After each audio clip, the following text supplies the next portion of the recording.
9, 8. You're watching The Experience, Comic Culture and Sales. Streaming live daily to Facebook, YouTube, Twitch, and Twitter. 2, 1.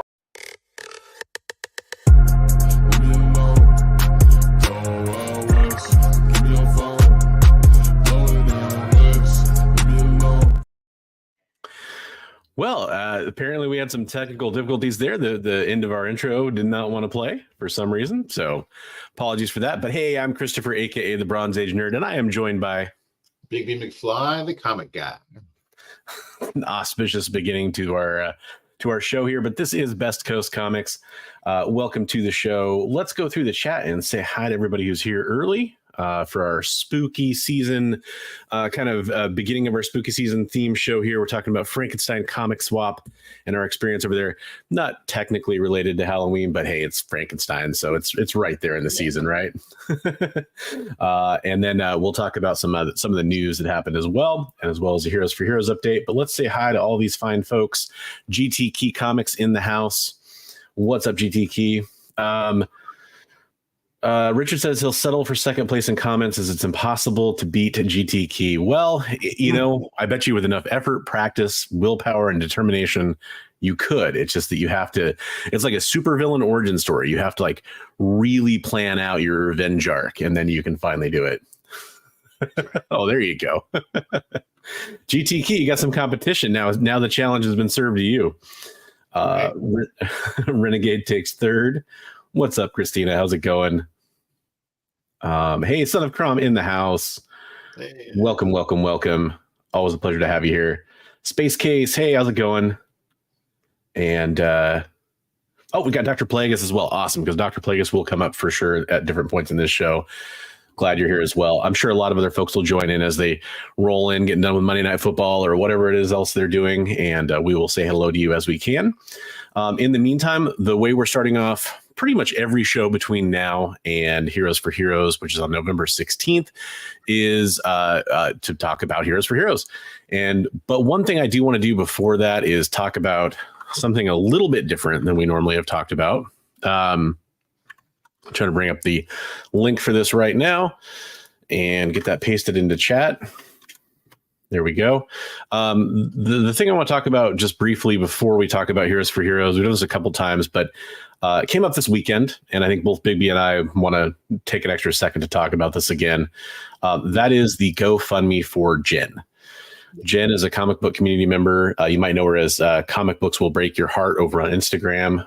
Fantastic, amazing member of our community who has been fighting with cancer for more than a year now. And, it's something we've talked about several times, but we just want to keep beating this war drum because the fight is definitely not over. And we saw Jen this weekend, so we got a chance to see her again, which was a very awesome and pleasant surprise. Not one that we took for granted for sure. And just kind of reinvigorated us to keep talking about this and see if we can help raise some additional funds for her. Yeah, it was great to see her. She's, keeping her spirits up, and, she's so brave and strong, and everything she's going through is just, it's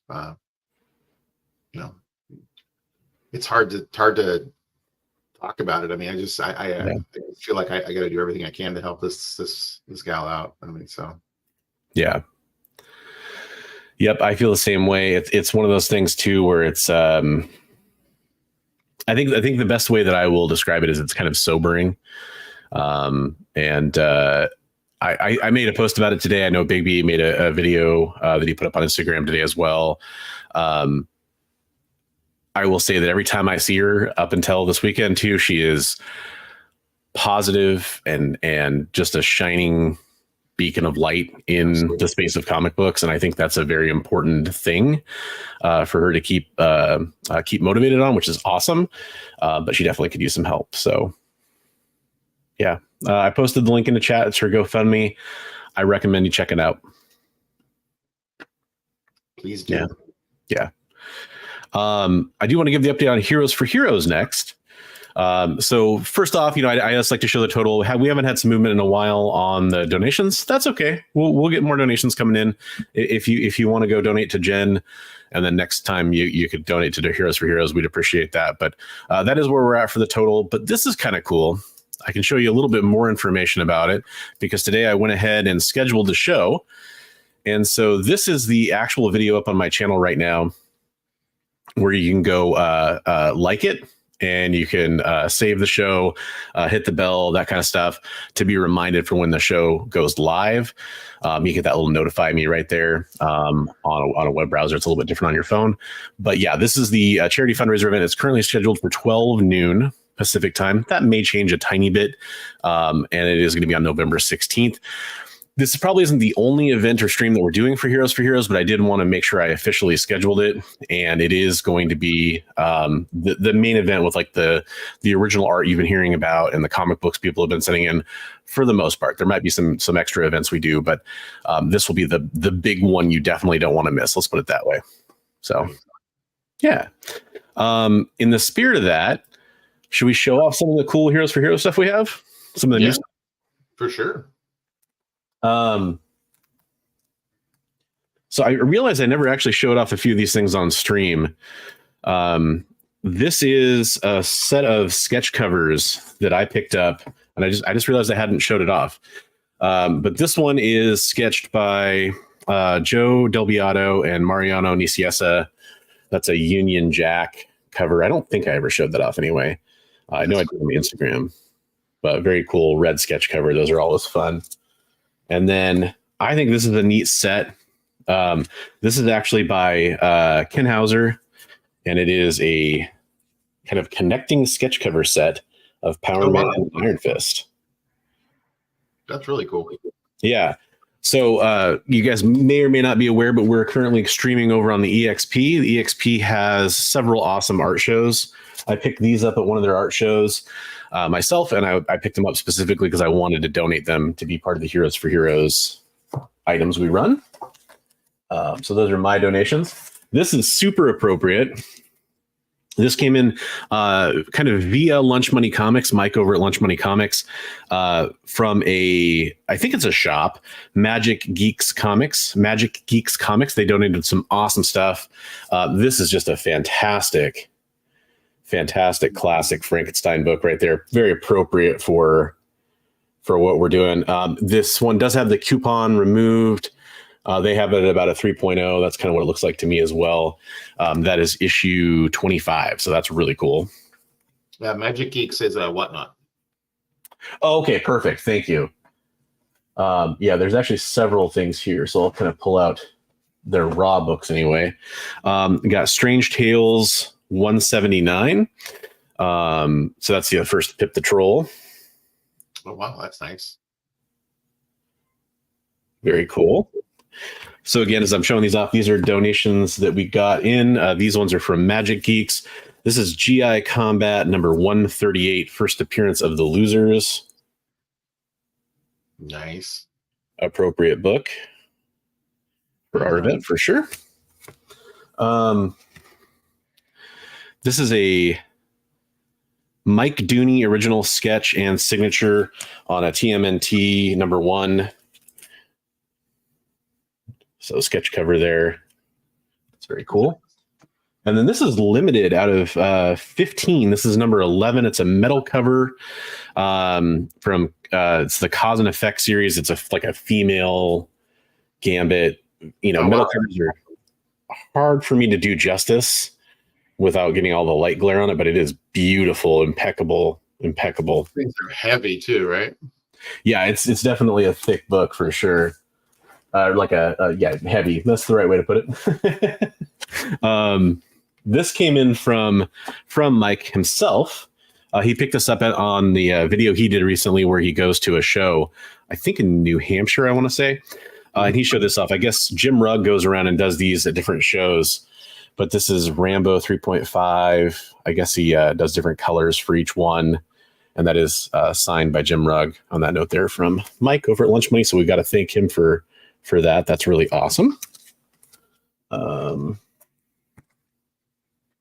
then there's a guy, I don't know what to call him other than You're Next, because that's what I know him from on Instagram. It's like YUUR next at You're Next on Instagram.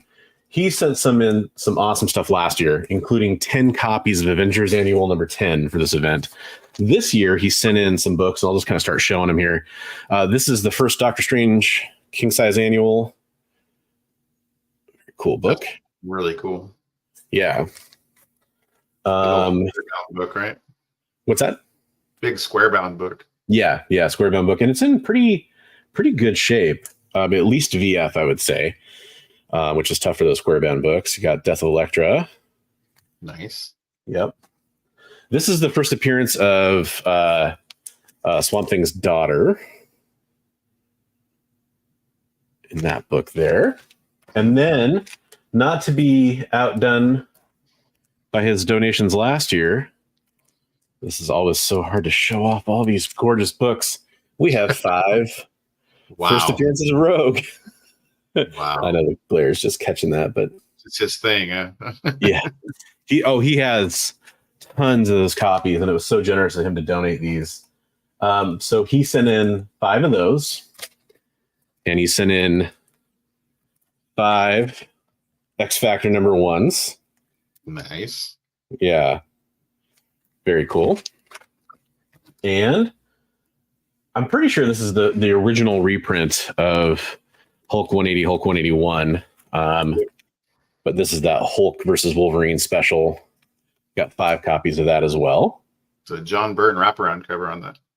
Yeah, gorgeous cover too. It's got Wendigo on the back. Let's see here. I got a copy of Champions number 1, first appearance of the Champions team. Nice. The second solo series of Man-Thing. Very cool. And then 2 copies of Inhumans number 1 appearing in their own title. Nice. I actually, Frogwell, you're right. I do come into different copies of that pretty often.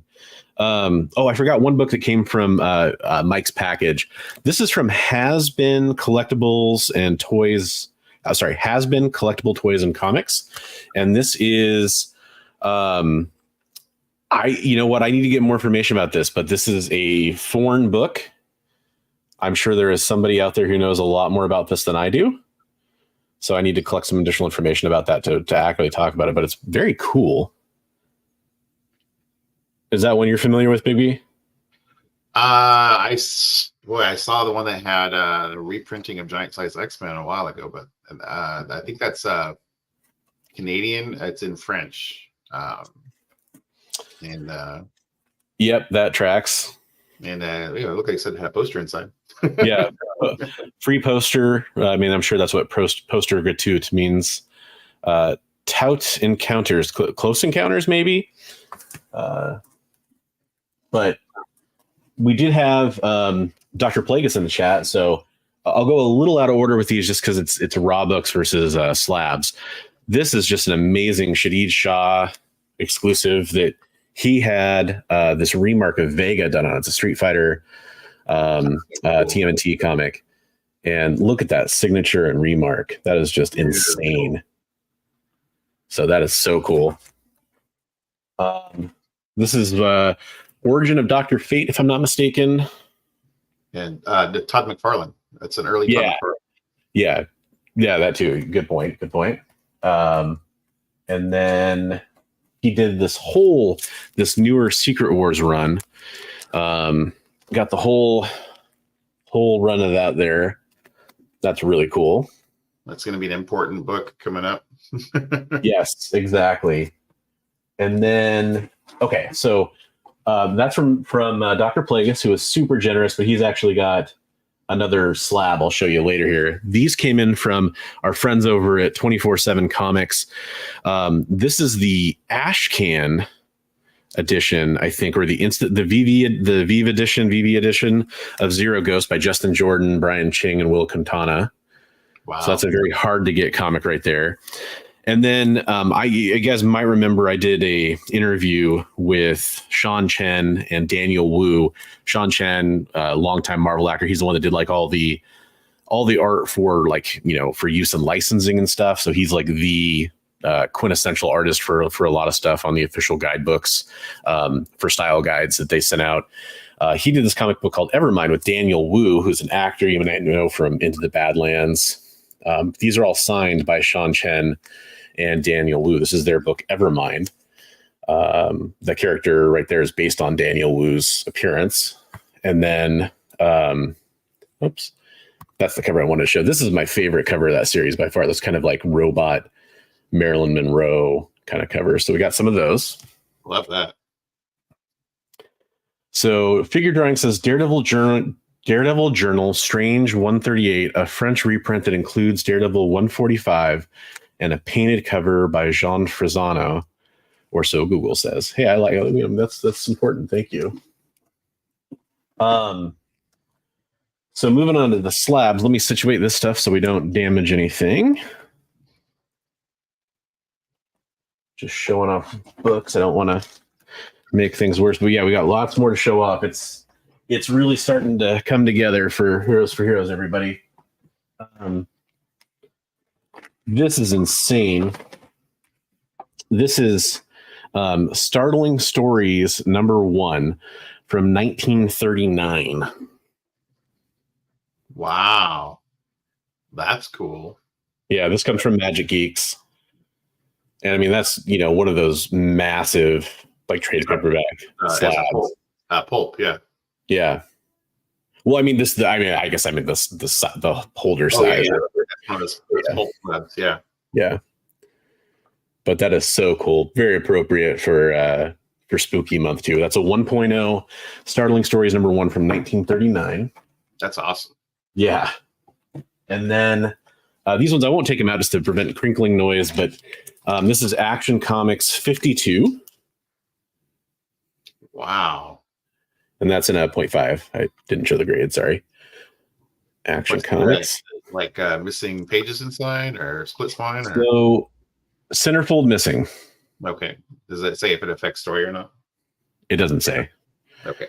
Maybe if I went and looked at like the detailed notes on it or something like that. But yeah, that is cool. And then our friends at 24/7 Comics not only sent the raw signed ones, but we also have the artist edition slabbed in a 9/8 for Evermind. And also their Zero Ghost Ash Can edition in a 9.8. Holy cow, so much good stuff. Very cool. Yeah. He sent along this 9.4 first appearance of Ninjak. There you go. Very cool. And this is from Lunch Money Comics. He sent this along. This is signed by Neil Adams. This is All-Star Batman and Robin, The Boy Wonder, #8, signed by Neil Adams, Retailer Incentive Edition. That's a cool. You can see the melding of Batman and Joker. Yeah. Yeah. That silver signature down there in the corner. Thank you, Mike, from Lunch Money, for that one. That's really awesome. Okay. I think that's all the books. Wow. So I'll make myself not quite as large because I'm going to be. Can you say you had a slab from Plagueis or no? You're right. I do have a slab from Plagueis. That's right. It's kind of. Sorry. No, it's all good. Maybe jumbles around.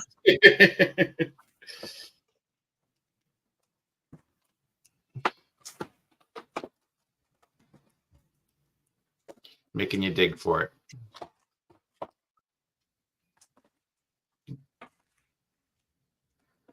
Yeah. That's true too. Mark Lineker sent along this 4-color comics. Yeah. I think I showed that off before, but that's kind of in that stack. And this G.I. Joe #54 too. Wow. So that's cool. But yeah, let me do this again. Okay, so his friend Daniel, Dr. Plagueis' friend Daniel, accidentally ended up with an extra copy of this gorgeous Frank Frazetta Eerie Comics. So he donated that to us. Beautiful cover. It's great, and this is a really nice looking copy too. So very cool. I actually had one more. This is the regular edition of Evermind. So thank you for reminding me. And then Dr. Plagueis' slab X-Men 131 in a 9.2, so a nice high grade on a X-Men book from the run everyone remembers. So I'm sure that's going to go good in somebody's collection. So yeah, that's the comic books. There we go. Great stuff. And then stay tuned because you're going to have some seriously cool art coming your way here. Maybe you can kind of talk for a second while I dig this out, Big B. Talk about, I don't know. Okay. Talk about us getting ready for our trip down to see Frankenstein, I guess. There you go.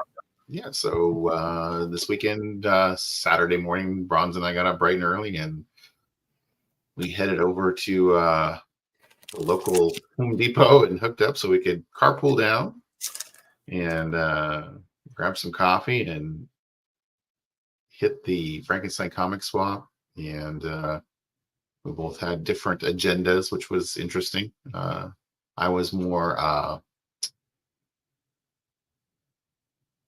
on a budget because of the last two big collections that I've been involved with getting a hold of. So I was going for more 50-cent bin and dollar diving, and Bronze was anything and everything the nets will catch. All right, I think I'm ready to show off some pages here. So I'll to be continued on that story for a second. For sure. So this is Sean Chen artwork. All the pages you're about to see are Sean Chen's pages. This one is from X-Men The End, issue 18, page 7. So this is the original page. And I'll try to do my best here to hold that. I'll do like kind of a hold and scroll. But I want to show you the coolest thing about Sean's pages is he does all his prelims. Try to get that to focus. He does all his prelim poses and stuff on the back. So not only do you get a page from him, you got to kind of see his process and his figures and like what he was thinking about doing on that page. That's cool.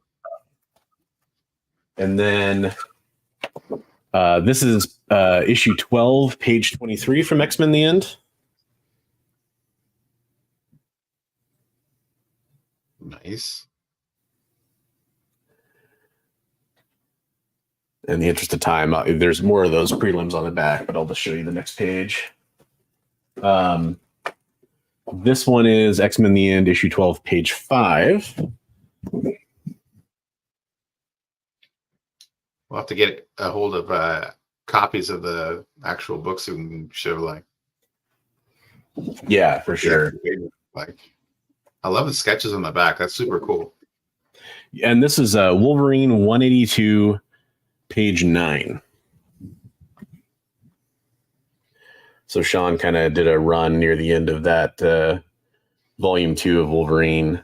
He did a pretty sizable run on that. So that's from his and I'll show it for that real fast. I'll just kind of show you more of those prelims he does on the back, his layouts or roughs or whatever you want to call them. Last page was, this is from Salvation Run, issue 2, page 11. And that's kind of the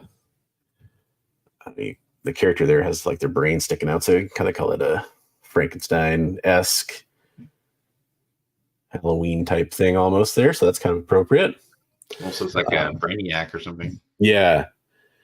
Yeah, I'm not familiar with that title too. But I'll definitely pull the original art so we can see it and check it all out. Yeah. And there's one more huge one. Trust me, it's worth the wait. I just got to get it out of here.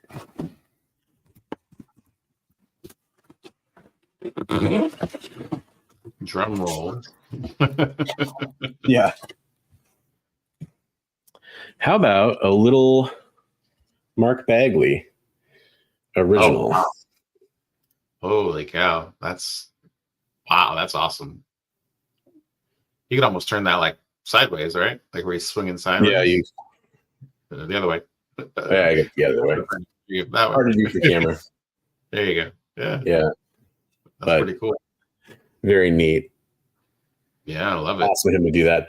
I'm going to have him on my channel to do a little like promo for that, like a little interview. He said he's willing to do that. We're just going to schedule the time on that. So, yeah, awesome. I wish I had the original to show you, but I also have Chip Zdarsky did a Spider-Man that's gorgeous. It's a Spider-Man head profile piece that's going to be coming in from Actual Dracula, via Actual Dracula, I should say. So that's, yeah, absolutely. So I think that's kind of our marquee item at the moment, but whew, a lot of really cool stuff. Yeah, that's sweet. So yeah, I'm sorry. I didn't mean to interrupt your story, but I just wanted to make sure I got through the stuff I was trying to fill air while you were doing your thing, man. That's probably more appropriate for later on anyway. So before we dive back into the Frankenstein then thing, I'll just say one other quick thing, which is I did mention earlier that we're streaming over on the EXP. Tonight we're going to do a ad-free presentation, so we're not actually going to do any and roll any of the ads, but I do want to take a second to tell you about some of the shows going on over on the EXP. So tomorrow, Tuesday at 7 p.m. Eastern, we have Minute to Skim It, which is an awesome show if you want to tune in to kind of get a capsule review of the issues coming out on Wednesday for New Comic Book Day. So that's one I highly recommend checking out over there. Yeah, 7 p.m. Eastern. I will talk about some of the other shows coming up on the EXP as we roll through the rest of this live stream. But for that, I do recommend the link is in the description. So go check out the EXP channel, hit subscribe, and make sure you hit the notification bell for the Minute to Skim It show tomorrow night. So very cool. By the way, one of the stars of Minute to Skim It right there, Jay. So definitely go check it out. He's our producer on tonight's show, but he talks about some of the comic books coming out on Wednesday as well. Yep, I did get a haircut. Thanks for noticing, Sicko. I appreciate it.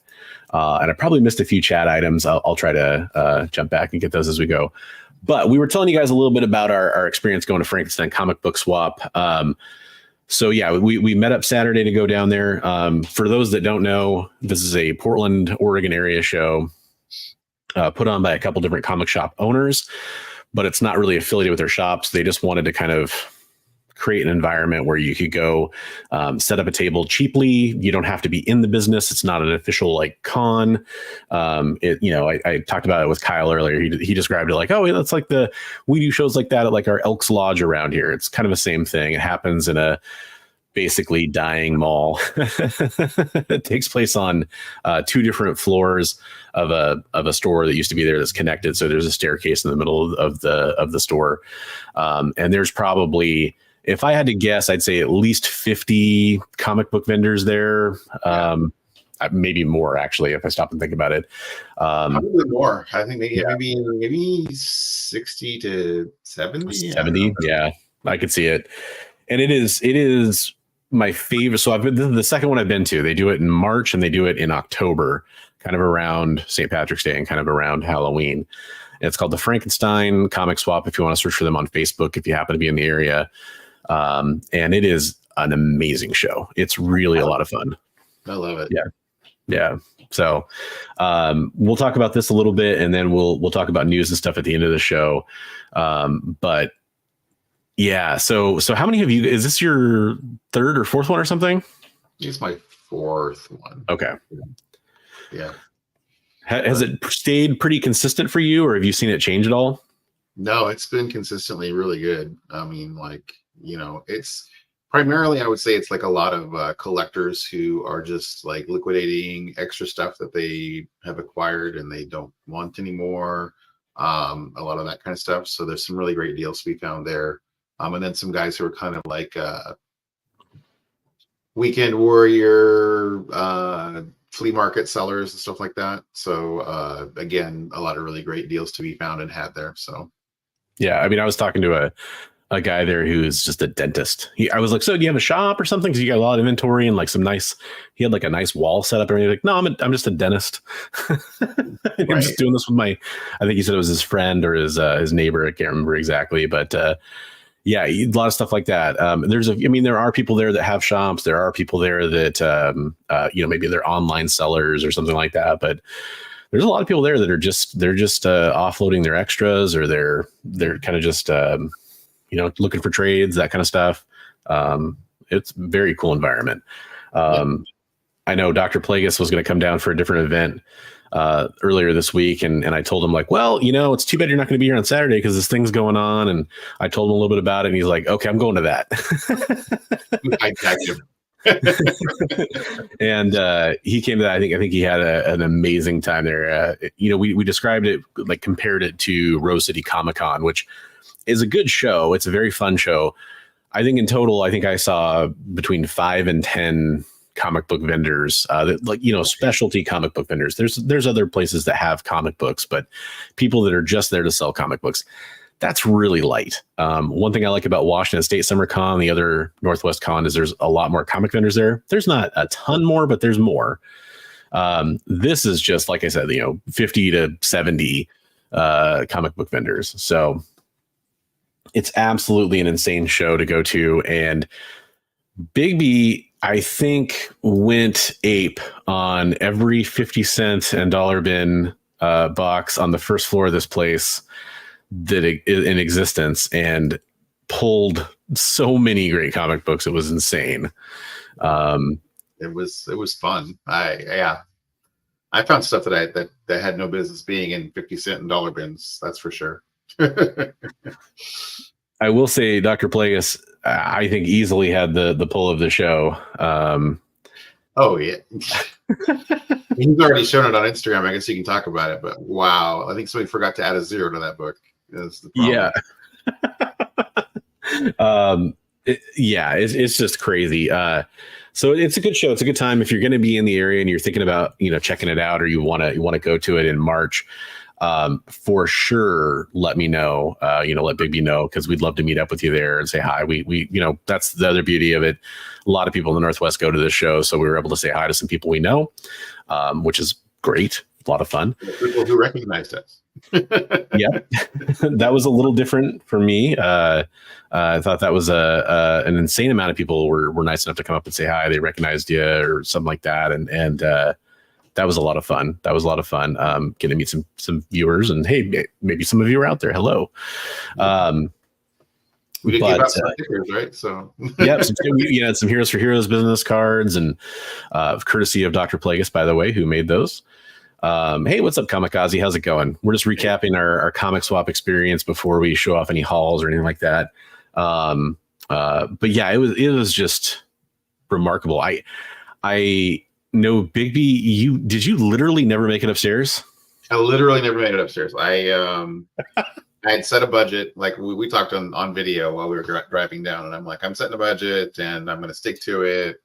I'm really going to try to just be, bargain bin hunting, and I really stuck to that. So yeah, and I was actually happy with myself for not going. I mean, I went crazy, but I didn't go crazy, right? I mean, I stuck to the budget. Yeah, no, I book wise, you pulled down more than I did, but budget wise, you pulled down about half what I did. So, right. Yeah, so that was cool. Watching your haul, I've said this before, I'm always impressed by Bigby's sense and ability to pull comic books, or like to pull them from his memory banks. I mean, like to look through, oh, hey, this is so and so, and this is this and this. And I know there's people out there that are, photographic memory and can do it for every single book ever made. But it was just impressive to watch. It always is. And I think for the most part, we split up, like divided our efforts a little bit. Except for the first vendor, the very first one we walked into on the first floor.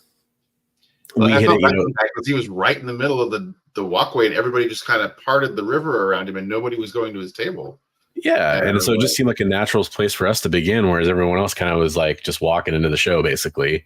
Right. But he had some cool stuff. He had some trade paperbacks. He had just some boxes of comics, but Bigby started on one side, I started on the other, and we kind of like crossed.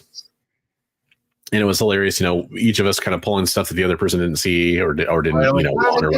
And you're like, how did I miss that? Yeah.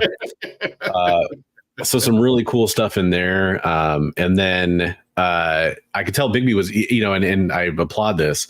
He was like looking at every issue in these bins, like on the next vendor. And I was kind of like, okay, well, I wanted to try to see everybody. And if I found a vendor I really, really, really, really was like, and first few things I saw, then I wanted to spend more time there.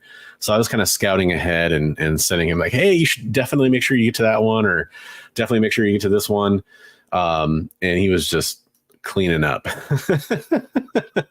So that's kind of my obsession when I start going through that stuff, is I want to look at every book, because that's how I found a couple of the books that, like, it was like in the middle of a bunch of stuff that nobody probably wanted to look at, and then here's a $35 book, stuck in the middle, right? So it's like, okay, for sure. But it was a great show. I mean, I think, meeting up with Plagueis there, I saw Damien, Sleepy Reader 666 there. We saw Jen there. There's a vendor I know named Forager Comics. He was there. It was nice running into him, although he was just shopping at this show. A few other people. I mean, to all the viewers that came up and said hello, that was very nice of you, very kind of you. I know story I told a couple times. I was talking to this guy who had some Hot Wheels on his table, and he had like all the Batmobiles and that kind of stuff. And I don't know anything about Hot Wheels. And so I said, hey, I'm kind of new to Hot Wheels. I know there's a Bumblebee one that's out. That's like a Volkswagen Beetle. And I was like, is that rare? I was kind of trying to like, hey, do you know, am I gonna have to like order that off eBay and pay a bunch for it? Cause I just want it for my kid. So we're talking about our kids and liking Transformers and stuff. And this person just kind of like beelined over. And I was like, oh, this person must know the vendor and they're going to come talk to them. And then he's like, oh, hey, Christopher Bronze, I just want to say I enjoy your videos. And like, it was just very, very nice. And, I asked him what his name was and said hello to him and everything, and just say, it's very nice of you to say that. And he goes back to the show and just wanted to say hi. And then I turn around and I could see this vendor just like, who are you? Like, what's going on here? Like, what was that about? But I could tell like I could see the wheels turning. But he, it's kind of like, so anyways, Hot Wheels. Back to the Hot Wheels conversation. That was pretty fun. But there was a few things like that. It was just a very, very cool experience. As far as, and then we had to, we'll say like after the show, we went and got some good food and we're able to talk about all the cool stuff we saw. That was fun too. Is there anything else? We always do our recap at Orange Julius. So so I have a video will be coming out later on. That's got a recap of with us and Plagueis and his buddy and the full haul. Yeah. So I was going to suggest, we didn't really talk about this before the show. I think we kind of recapped our experience of the show. I showed a ton of Heroes for Heroes stuff. Do you want to talk about all the news and then come back and show our hauls afterwards, or should we go straight to the hauls? Yeah, we can do that. Let's do the news and then we'll come back and show books after that, because we've already showed a whole bunch of books. Yeah, and I know not everybody's like down for just seeing book after book after book. So trust me, there is some really cool stuff. I know I have some cool stuff, and I really believe Big B has some amazing stuff that we have to show off. So if you're interested in that part of thing, right? Yeah, especially considering the price. I won't show everything I have, but I'll show the highlights of what I got and everything, like top 20 or 30 or something like that. I got more than that. Which I separated. I didn't separate everything out. I just have it in a big stack here, so I don't know. I don't have it separated out, but I can kind of flip through it because I got it in a box. But anyways, if you want to see that, stick around and we'll show you that here in a little bit. So let me pull up my first news story we have to talk about. I should have been doing that while I was talking, professional YouTube host, but hey, just bear with me for a second. So a lot of stuff is going to be about New York City Comic Con for sure. Right. Definitely we'll talk about that quite a bit. But the first thing that actually came up happened before Comic Con, and I think it's kind of interesting. I don't know. It's not necessarily one that needs probably a ton of conversation or explanation or anything like that. But this is courtesy of Screen Geek. Oh, that actually is not making that any bigger. If I do, nope, that makes it smaller. Oh, weird. It's just formatted strangely. So we'll try to do that. So Marvel confirmed a surprise plan for MCU Phase 6. And it's kind of a little bit of a clickbaity headline. But basically what this article comes down to is that they're going to do smaller budgeted shows. They want to finally begin to produce their shows at a reasonable cost for the MCU TV shows. And one of the things they mentioned in this article, because I know it's hard to read the whole thing, it's just a wall of text on the screen, is they talked about how Agatha all along is actually using some practical effects, whereas historically they would have used visual effects, CGI. And it's actually kind of interesting because Agatha all along, I think, is more so positively reviewed than most of the other MCU shows recently. I think that's kind of the general sentiment out there. I'll keep it spoiler free. In fact, I haven't even watched the last episode that came out last Wednesday. But I'm really enjoying what I saw up until then, and I'm going to keep watching it. Just haven't had a chance to watch it yet. But I do think it kind of shows in the quality that, I think this article kind of mentions that a lot of viewers have been asking for that. So they think it's kind of a win-win. I mean, it does kind of sound a little bit like a PR statement for we're lowering our budget and here's why. But at the same time, I think there is something to be said for it. The other thing they mentioned is that Daredevil Born Again will actually be a lower budget show as well. But you think about what was good about the Netflix Daredevil show, and I wouldn't really say the big budget was a huge part of it. It was kind of the fight scenes and the story and the drama, personally. But yeah. So it's mostly just a wall of text. I know it's kind of hard to read, but that's kind of the gist of it. Did you have any kind of reaction to that one when you saw that, Big B? No, I don't have any negative reaction to it. I mean, yeah, cool. If they're going to go back to doing some cool practical effects stuff, that'll be neat to see. Yeah, 100%. Hold on. Jade says, I am the opposite. I can read a comic, put it down, and be like, ooh, a comic. I've been reading comics over 30 years, and it always amazes me how people can just be like, oh yeah, that happened in this issue. I gotcha. Yeah, I totally can relate to that. Like I some issues stick with me and many don't. But yeah, when it comes to MCU stuff, I think that there is this, I think there's a line in Deadpool and Wolverine that's like, can we just stop the multiverse thing? And it kind of addressed a little bit some of the fatigue that people have with some of the MCU stuff. I think part of that fatigue is the way, people talked about the Star Wars shows, and they were all filmed with that volume technology where they had a giant screen behind the actors, and it created this look that was cool for some shots because they could do some things without being on location, but it also started to look the same and kind of flat after a while if they use it too much. Right. And I think CGI in Marvel movies and Marvel television shows, for that matter, is kind of the same. But then again, some stuff I don't know how you do it practically without it looking cheesy. So it's one of those things where I think it depends on the subject matter. I think some of the stuff that could benefit from practical effects is more likely to lend itself to a TV show format rather than a large movie. Yeah, for sure. Like I could see definitely that Daredevil, stuff going that way. Yeah, all like the street level hero kind of stuff, which is kind of what Netflix did.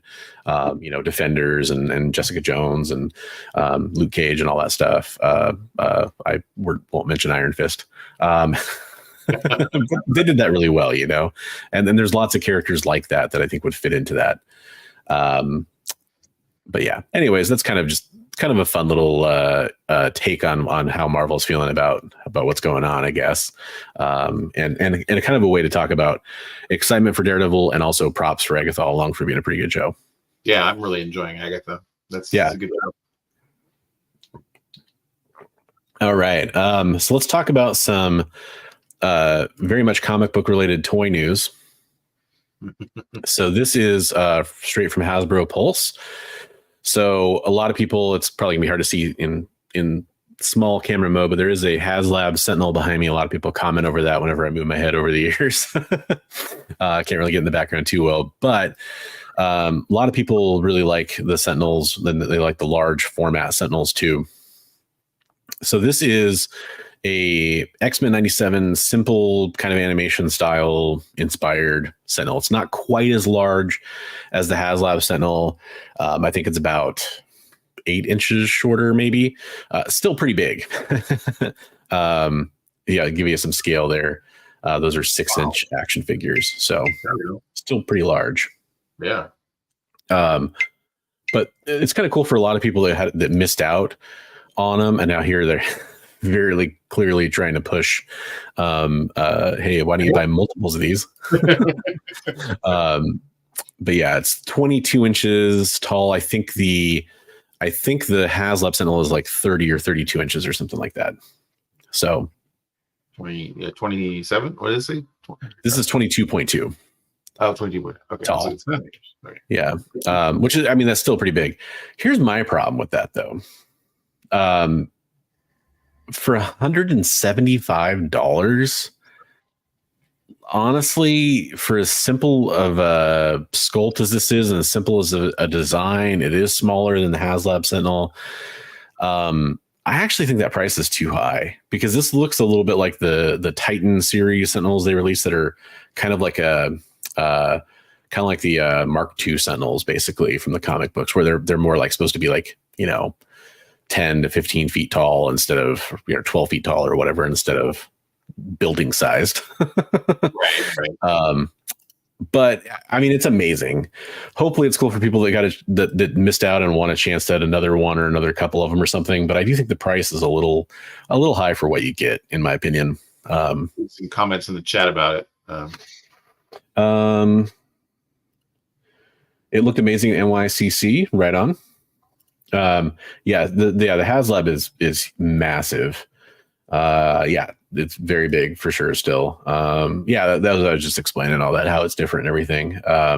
It's basically less articulation, less paint, less detail, much less sculpting, less effects. I mean, the HasLab Sentinel came with two Sentinel, like prime Sentinel figures, 2 6-inch Sentinel figures, 3 heads, 2 articulating wire tentacles that could hold a figure, light up effect in the eyes and in the chest. So those are kind of the main big differences. But I do like that it came with the blast effects. That's pretty cool. I don't know.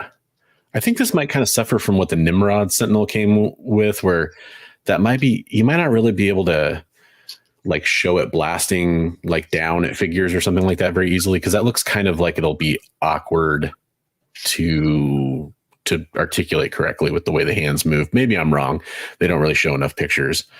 But it's still cool. I hope anybody who wants one gets one. So yeah, it looks pretty sweet though. I mean, yeah, it looks like the face changes. They change out the face, change out the chest plate.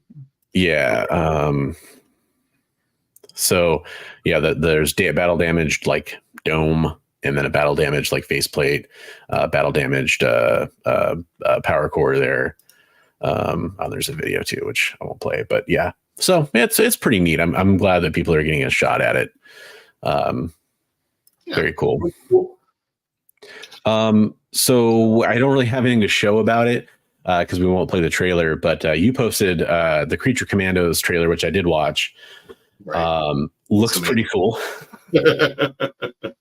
For those not familiar, Creature Commandos is kind of I think it's the first new DC universe project essentially that's going to come out. James Gunn thing, right? Yeah.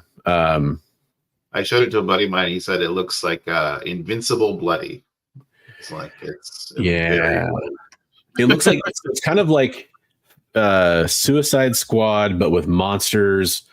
The animation style definitely reminded me of Invincible as well, just as far as the violence goes. It looks fun. I'm excited for it. James Gunn humor in there. Mm-hmm. With GI Robot. Yeah.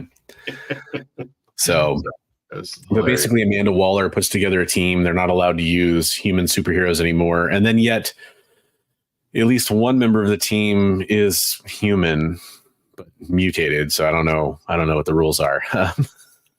Dr. Phosphorus? Yeah. Yeah. Well, maybe he's not human anymore. Right. That could be. Flag was there though too. So. Well, but I mean, he was never part of like the Suicide Squad itself. He was like the wrangler for the Suicide Squad, right? So they're interesting to see continuity, how they're bringing him back. Yeah. So. Well, but this is his dad, isn't it? No, it's Rick from the movie. He got a promotion though because he's a general now. So okay, so that made me think of his dad for some reason. But yeah, I guess his dad was still just a colonel anyway too. Jay, not familiar with Creature Commandos? Oh, I think he's just making a Monster Squad joke. Okay. Which, by the way, I just watched Monster Squad for the first time. I watched it in 2 chunks, but basically yesterday. I mean, I'd seen definitely huge parts of it. I just never had sat down and watched the whole thing. Jay says no, it is Rick Flag Sr. Oh, Senior, okay, all right. Yeah, which kind of makes sense with kind of he looked aged in the show.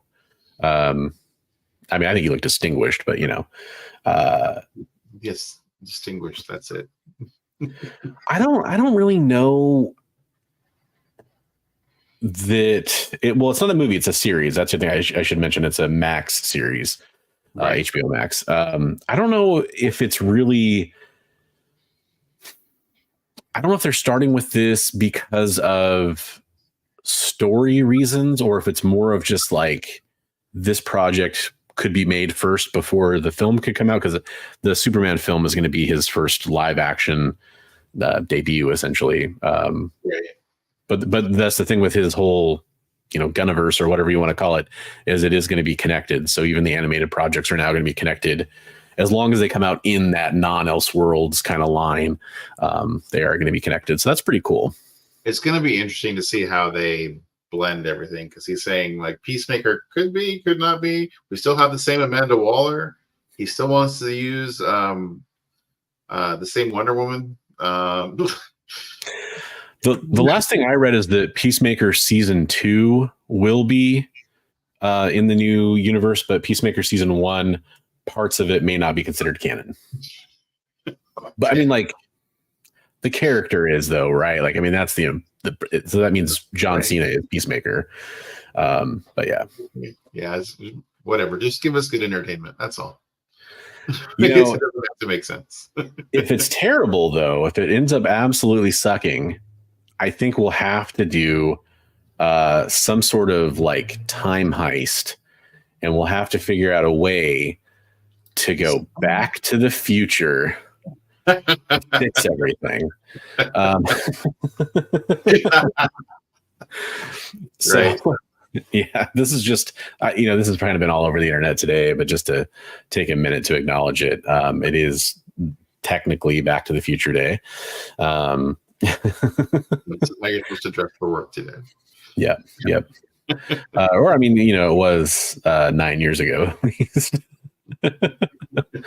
But that's cool. It's cool. It's Back to the Future Day. I love the Back to the Future trilogy for sure. So I remember reading the comic books too. Was it Now Comics or whatever? So maybe it was Harvey. I can't remember, but fun stuff. I think they're come out with a new movie pretty soon, I heard, right? Oh, that's interesting, because I've heard they actually do not want to do. I've heard they've blocked the estate from ever making new movies or something like that. But yeah, what do we know? I can go Back to the Future. I'm getting some books, then work on fixing crap. Yeah, I would.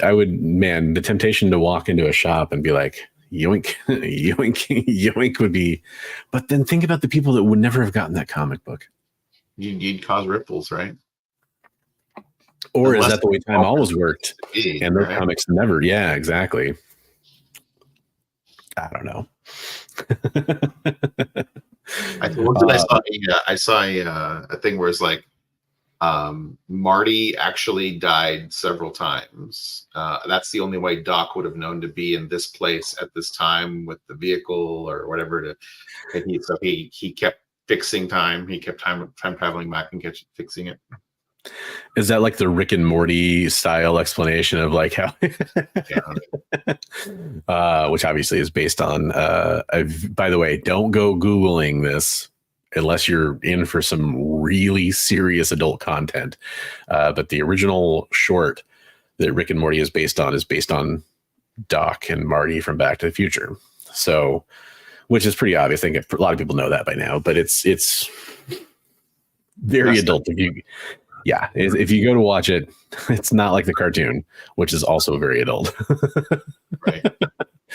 That cartoon, man, that thing, like, that'll put you through the ringer. Like, you just think it's going to be a silly cartoon, and there's been episodes where I'm tearing up. I mean, it's pretty good stuff. Yeah, it's interesting. There's definitely like the episode where Rick, at the end, he's like creating the machine because he wants to essentially off himself. It's just a very emotional roller coaster right there. That whole show, it has high points and low points, but yeah, I mean, like I say, like it's a roller coaster. Some of them are just like throwaway, fun, goofy adventure, and then other ones is like, oh my gosh, you're tugging at my heartstrings on some of the stuff, so yeah.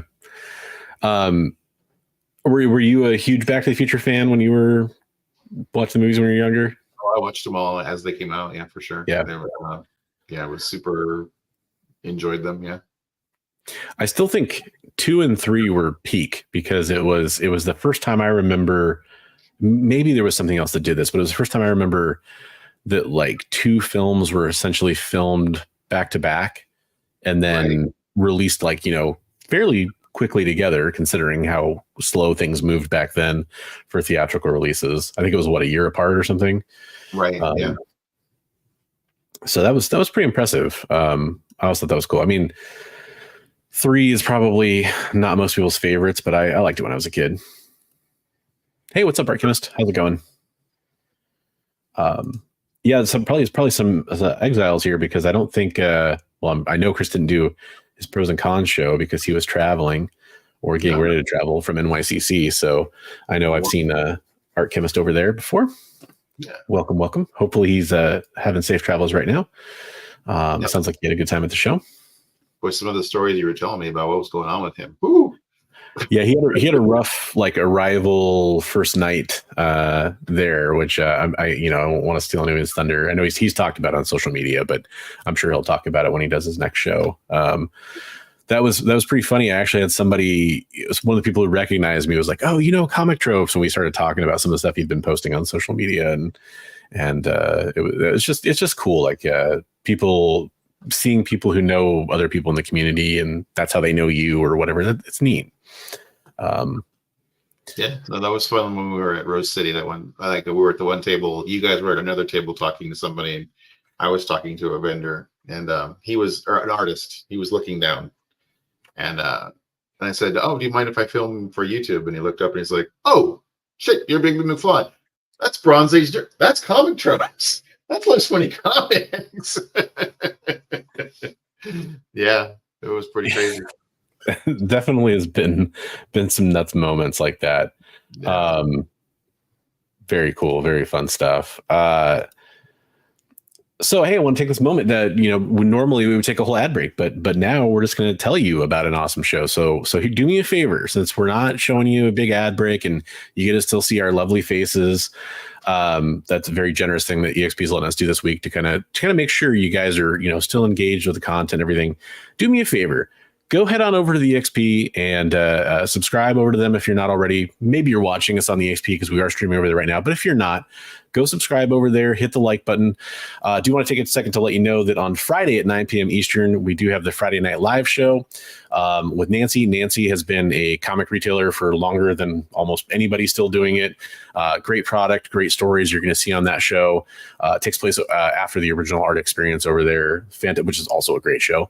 So make sure you go check out her show on Friday if you're interested in buying some comic books and checking out some cool items. She'll definitely have some stuff. I know her show's been growing rapidly over the last few months, so definitely go check that out over on EXP. We'd appreciate it.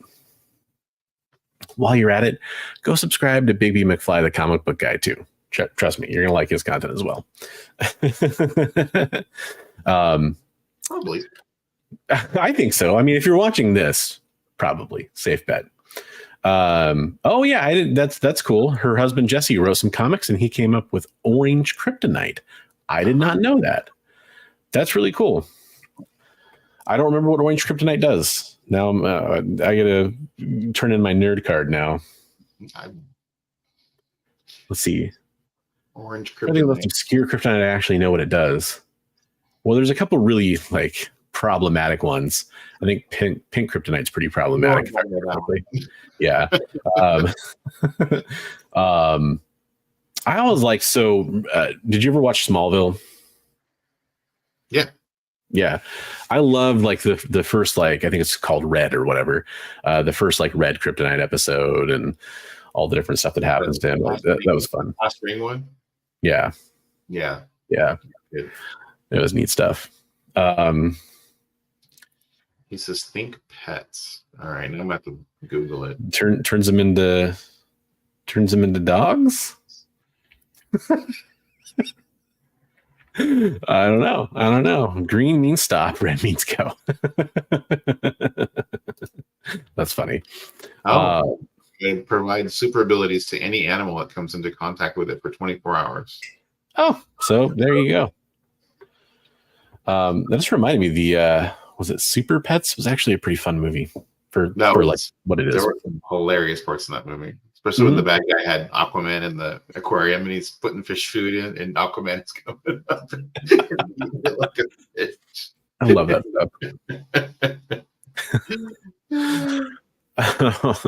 Okay, let's get into some more of the news. This is actually getting into some of the proper NYCC news, although the Sentinel was announced slightly ahead of NYCC, but it was still, I think, technically part of that. Let's do some more figure news.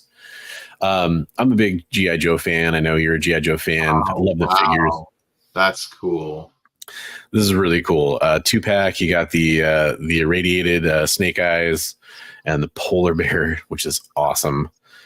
Very cool stuff. They did some other reveals as well. They're doing like a modular kind of bunker system for Cobra. That's cool. The alley Viper with the darker colors. That's cool. Yeah, I think it's a Night Viper, if I'm not mistaken. I could be wrong on that. There's so many of them. But that's really cool. And then there's kind of a closer shot at some of the components. But it just reminds me of those smaller sets they would do, which, I mean, that was the cool thing about G.I. Joe and the classic line, is there was stuff kind of at every price point. You know, there was even like vehicles and play sets that were affordable, or accessory sets you could get extra, weapons for and stuff. Right. Love that machine gun. That would be great for Roadblock. It says Cobra on it, but still, that's really cool. He could have beat up Cobra and taken it. He easily could have. You bet. This is, I think this is in their first responder and armed forces series that they've been doing.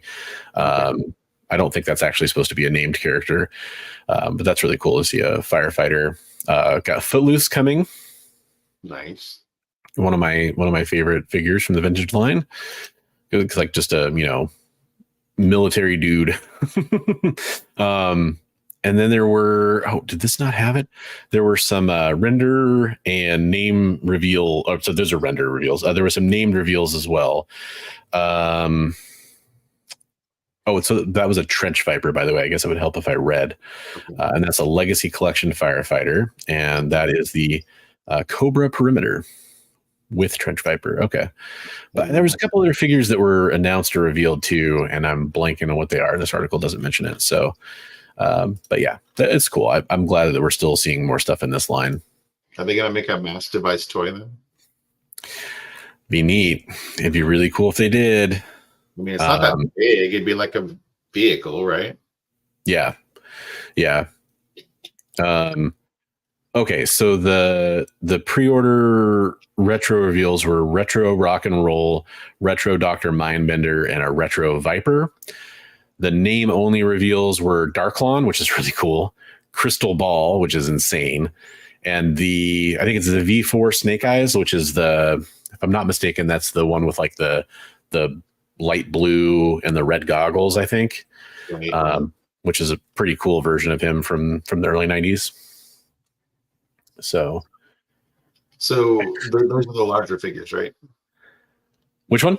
Those are the larger figures, the bigger size. The 6-inch ones. Yeah. Yeah. Don't knock everything over. Yeah, so here's a like Marauders barbecue figure in that line. It's about double the size of the original figures. Yeah.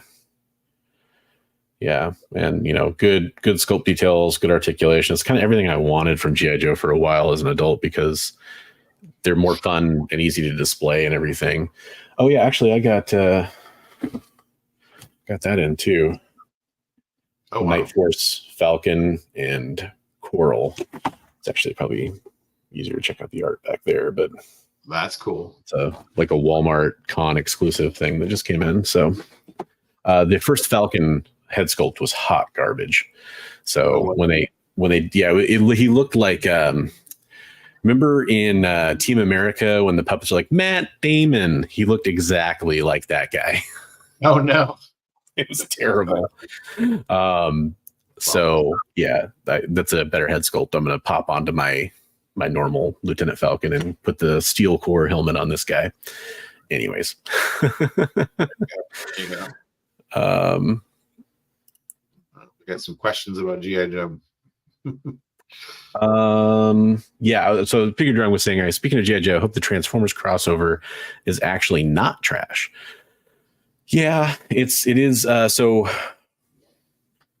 first of all, I have to kind of ask, are you asking about the movie, or are you asking about any upcoming comic stuff now that we're getting full on Energon G.I. Joe figure drawing? I mean, I hope neither is garbage, but right. What quality prefer G.I. Joe and Transformers animated or live action movies? I think I have to say, so for G.I. Joe, it's easy for me to say animated. Just because I actually was a fan of the movie, the animated movie. I did not really enjoy, what has there been 3 live action G.I. Joe films now? Didn't really enjoy any of them. They were fun for what they were, but they just didn't feel much like a G.I. Joe movie.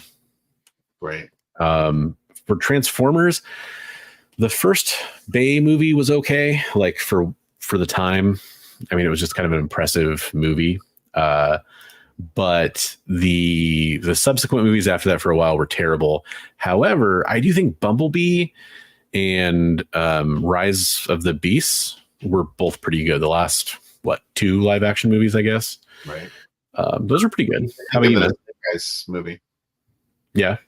What did you think of the Snake Eyes movie? I didn't think it was as bad as the backlash that they got. So the complicated part is the first part of it is actually not bad, but like the whole like climax third act doesn't pay anything off enough to make it enjoyable for me. Right. I like the actor was fine. Like they did a good job with that. They did a good job. Although I think Storm Shadow was better. I mean, that was a really good version of Storm Shadow. Yeah, I thought it was a great Storm Shadow. Yeah. Yeah. I don't know. It was just a weird one. Like, I get that you want to make Snake Eyes a thing, but that just wasn't it to me. But yeah. The best Snake Eyes live action stuff, I think it's the second one where they're doing like the fighting on the cliff face, where he's like, they're, what do you call that? Belaying or whatever. And they're like running back and forth on the wall. That's really cool. The cliff wall.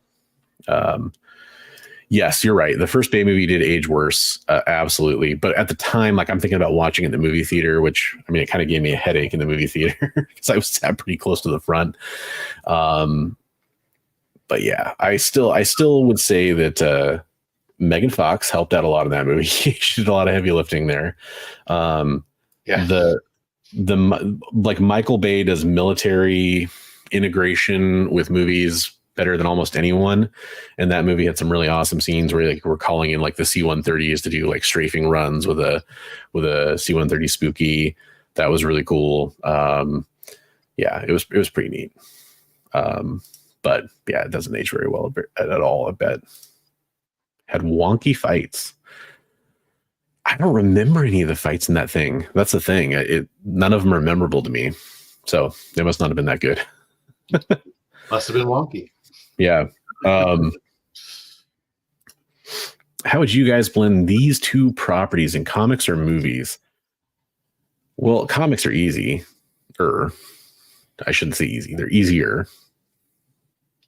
I think it's like really difficult to make it blend and make sense. But I mean, because G.I. Joe's always been kind of like always been kind of like a sci-fi military kind of a thing. But the Transformers takes it like 10 steps beyond that.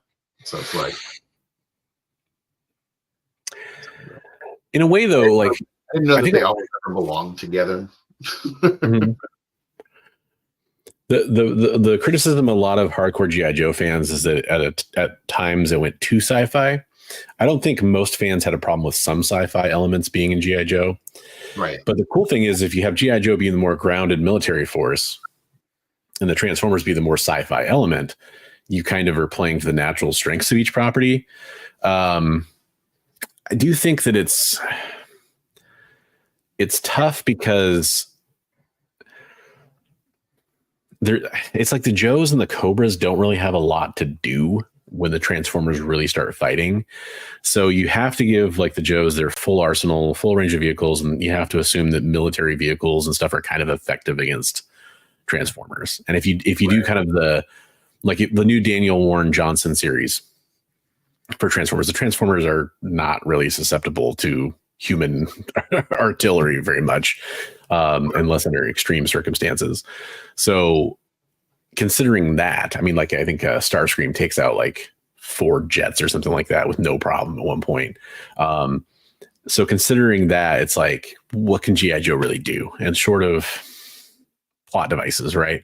That's kind of the problem. Yeah, that's always been kind of like my whole thing is like, the Transformers would just stomp on the Joes or the Cobras, and that would be that. There's nothing they can really do about it. But, that said, if you're going to have Transformers come to Earth, it makes sense that there's going to be some kind of military presence involved in whatever happens once they start fighting on Earth. And it makes sense for G.I. Joe to get involved in that. And you can see Cobra like trying to help the Decepticons because they are going to offer them something or whatever. I don't know how you would do it, but in my head, as I was just saying that, I think it would be fun if you somehow made it so that the Joes somehow teamed up with the Decepticons, like through deception or whatever, and Cobra teamed up with the Autobots in the beginning. Like those are the first groups that each of them met, and they were like, oh, sure. Well, the Cobra's like, we'll help you. And we can supply you with energy and stuff like that in exchange for, and you kind of do maybe from that angle, it might be kind of fun. If it's kind of that whole like misguided alliance allegiance kind of a thing where halfway through they find out like, wait a minute, Cobra's actually the bad guys. And wait a minute, G.I. Joe's actually the good guys. And, they switch sides or whatever. That might be kind of fun, but it'd be an interesting plot. Yeah, it is tough. It's like those things like a Godzilla movie or something. I'm always like, they should be focusing on, I don't care about all the human characters. Show me more freaking Godzilla. I'm like, I don't really care about, like, when the Joes, the Transformers, I mean, there's a few characters I would care about, but I don't care about the humans. I want to see the Transformers. Show me the big robot fight, like, so. Yeah. I definitely can relate to that. But I mean, the tough thing is, I think Transformers maybe should do a movie a live action movie where none of it takes place on Earth and just have it be a Cybertron, or if it's some stepping stone after they leave Cybertron or whatever, kind of a movie where you don't have to worry about Earth, because every Transformers fan, like the hardcore Transformers fans, definitely all have that same like, stop paying so much attention to the humans. And I understand that.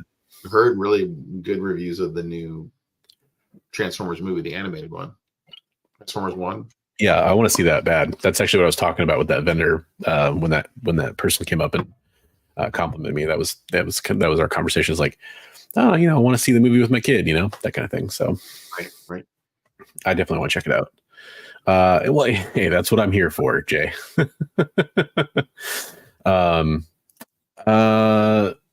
Have you guys seen Terrifier 3 or Joker 2? Have you? No, I have not yet. I've heard. Yeah. Good things about Terrifier 3, bad things about Joker 2. I have never seen the Terrifier movie. I know what they are, but I've never seen them. Where he first appears in, he's not like the main character. He's kind of running through the background of a lot of stuff. But yeah. Yeah, it's not really probably my bag, but this is the month where I do tend to watch more horror movies than any other time of the year. Like I said, I just watched Monster Squad, which I know is a much different type of horror movie, but I've watched I watched one of the VHS movies, which I'd never seen one of those. I watched the VHS movie. Yeah. Mm-hmm. Anthology is definitely like pretty fun to me because it's like, okay, well, even if I don't like this particular story, I get a new one in 20 minutes or whatever. And then I watched Speak No Evil, the original Thorn version, not the newer one with James McAvoy, which I do kind of want to watch, but that movie left such a disgusting taste in my mouth at the end. Not like it's a bad movie, but just like it's just such a brutal ending that it made me not want to watch the new one immediately right after it. Hey, what's up, Lyle? How's it going? So there's, as we're kind of talking here, here's a good chance we are going to be talking about some horror themed stuff next week on our Monday show. We're going to be talking about our favorite horror related comics and comic book covers. In kind of the spooky seasons show thing that we're going to do a little bit more so than even this show. And let me know what some of your favorite horror movies are. Maybe we'll check some of them out between now and then and be able to talk about a couple of them. Yeah. Put it in the comments, please. All Hallows Eve was Art the Clown's first appearance, and people loved that character so much it spun off into Terrifier. Okay. Yeah, that's All Hallows Eve. So is All Hallows Eve a film, or is it a series? Or it's a movie, and it is a anthology movie. So you probably like this. Okay. It's short stories. Yeah. Okay. Yeah. I believe, if I'm remembering it correctly, it had like several different stories, and he kind of was sprinkled in throughout. Like Trick or Treat a little bit with the. Maybe I'm misremembering that. I thought the main little character from Trick or Treat kind of did that a little bit too. But yeah, they have the little horrifying kid. Yeah. Yeah. Yeah. Richard says, I don't really care for crossovers, TMNT and Batman, Predator and Wolverine, DC and Street Fighter. You guys like these? Well, I'll tell you, one of my favorite comic book stories of all time is Batman versus Predator. It's a real good one. I think that is a solid story. Maybe I was just at the right age when I read it, but I really enjoyed it quite a bit. Generally, the thing I don't like about most of these crossovers is I'm not a fan. One of my least favorite tropes in all of comic books is it's funny because I just described the G.I. Joe Transformers thing, and that might work for a movie specifically for those two sets of types of characters. But I dislike the whole like, you're a costumed character and I'm a costume character, and we met each other for the first time and we start fighting, and then we turn around and find out that we're actually on the same side. I'm so tired of that. It doesn't mean it can never work. It definitely can work. But that's how most of those, like, let's take Spawn and Batman. Let's take, any of those. That's always how it goes. And it's annoying because what's going to happen. That's why one of my favorites, it's not like a big crossover, Punisher and Wolverine. I love their fights because Punisher and Wolverine, Punisher just like, sure, they will fight and something will happen, and maybe Punisher walks away or maybe Wolverine walks away from it. But they're not on the same side at the end of those encounters. Usually it's like, you better learn your lesson, or next time it's going to be more serious. So yeah, it's always the, oh, thanks, Lyle. Yeah, I agree, Lyle. I agree. I posted the zombie one on Instagram and on my channel. So right on.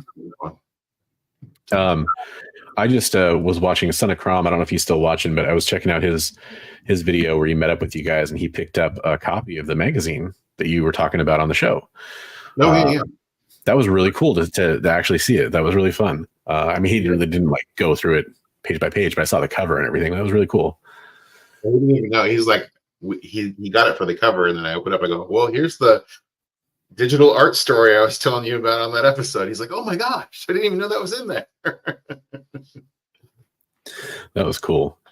No, yeah, Bigby is a fantastic and very talented artist. So definitely go check out his stuff. Like his Instagram is a great place to go check out some of his artwork.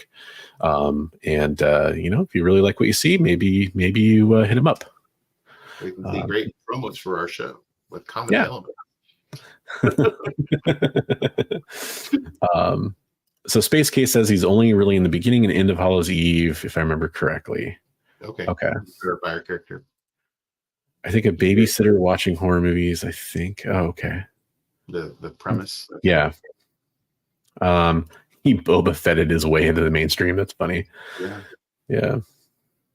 Invincible Spidey. Yeah, so that's a fun one. Yeah, they immediately Invincible thinks Spider-Man's the bad guy because he's beating up on Doc Ock. He's like, "Why are you beating up on this old man?" Yeah. So, yeah. Yep. So I'd ask the audience what our favorite horror movies are. Let's see. I think this is a fun topic. We should talk about this for a couple minutes. You cool with that? Sure. The one that comes. So this is the one I've been talking about the most recently because I know it's not as well known. And I watched it last year for spooky season. Train to Busan. I know a lot of people do know it, of course, but I know. I love that movie. Yeah. So that's a really good one, especially as a dad. I really identify with that, daughter, dad. Yeah. Yeah. Yeah, usually there's a pretty good amount of them in September and October, but there wasn't quite as many. Okay, so yeah, of course, I caught the audience that everybody knows about, which is awesome. That's cool. But I was hoping that was kind of an under the radar one. Yeah, Live was pretty good. Jay just said that was pretty. I enjoyed that too. Yes. Yeah. Yeah. Yeah, that's one I've been told to watch before. My favorite horror movie of all time, and I fully consider it a horror movie, is The Thing. The original John Carpenter's The Thing, not, which I say original. I actually, in a different way, I enjoy The Thing from Another World, which is kind of loosely what it's based on, which is like the 50s film. It's also a good one. But yeah, The Thing, the John Carpenter's Thing, is my favorite. That is a really good pick. Yeah. Nice. Anything Kurosawa? Cool. Yeah, I like Battle Royale a lot. I didn't see Battle Royale until I started playing Battle Royale games, and I was like, all right, I feel dumb. I got to go watch Battle Royale. So I haven't seen Talk to Me, and I hadn't heard of it, so I'll have to add it to my list. But Barbarian is on my list. I started watching it. I just couldn't. It was one of those movies where I would have only been able to watch half of it, and I was like, I need to like carve out time for this, and it's on my list. It's disturbing. Yeah, I've heard a lot about it. Is it The Descent? Is that the movie about the cave? There's a few about the cave spelunking and stuff. Yeah. Yeah, but I think the first American one, people in the audience probably know what I'm talking about more than I do. That one was really good for a creepy, scary movie. That one's pretty good. One of my favorite movies. This is the kind of stuff I really love. Cabin in the Woods is probably one of my favorite films because I love that like subversion. The cabin, the merman thing, the Frazetta merman looks like the mermaid from Cabin in the Woods. Totally. I haven't seen The Menu. I have seen Lake Mungo. Menu is pretty good. Yeah. I would say like one of my favorite is like all time is like Blair Witch. Pretty good. I've got issues with Blair Witch, man. So Blair Witch Project came out. I was basically getting ready to work at the movie theaters when it came out. So I knew I was getting a job. And so I was kind of excited because it was the first movie I went to go see at the movie theater I was going to work at. And I was like, oh, I'm so excited for this movie because it looks so crazy. So I saw it opening night and I just didn't like it. Like it just, I was like, okay. now what's going to happen now? And I was anticipating all of it, and the ending just is a total letdown to me. And I know people love that ending. I just thought it was a total, cheap out, cop out, basically at the end. I don't know, but I mean, the movie itself is good up until then. It's just that I don't like the ending. Building the tension and the scary vibe. Yeah, so I liked it. But. Scooby-Doo Project was better. Don't at me.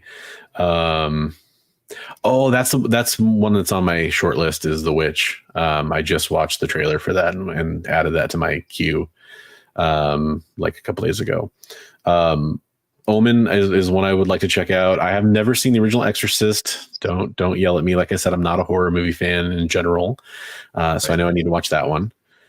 Trying to think of what else is. I mean, I do like. It Follows is one of my favorite horror movies. It was pretty good. Yeah, I enjoyed that one.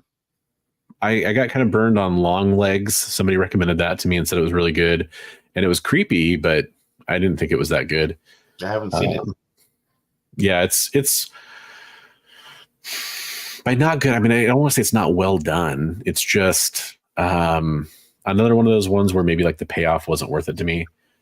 Oh wow, Space Case and Renegade both said Christina like the same time. Yeah. Christine, yeah, I like the book. That's the funny thing is I've read not every Stephen King novel, but a lot of them. I mean, most of them.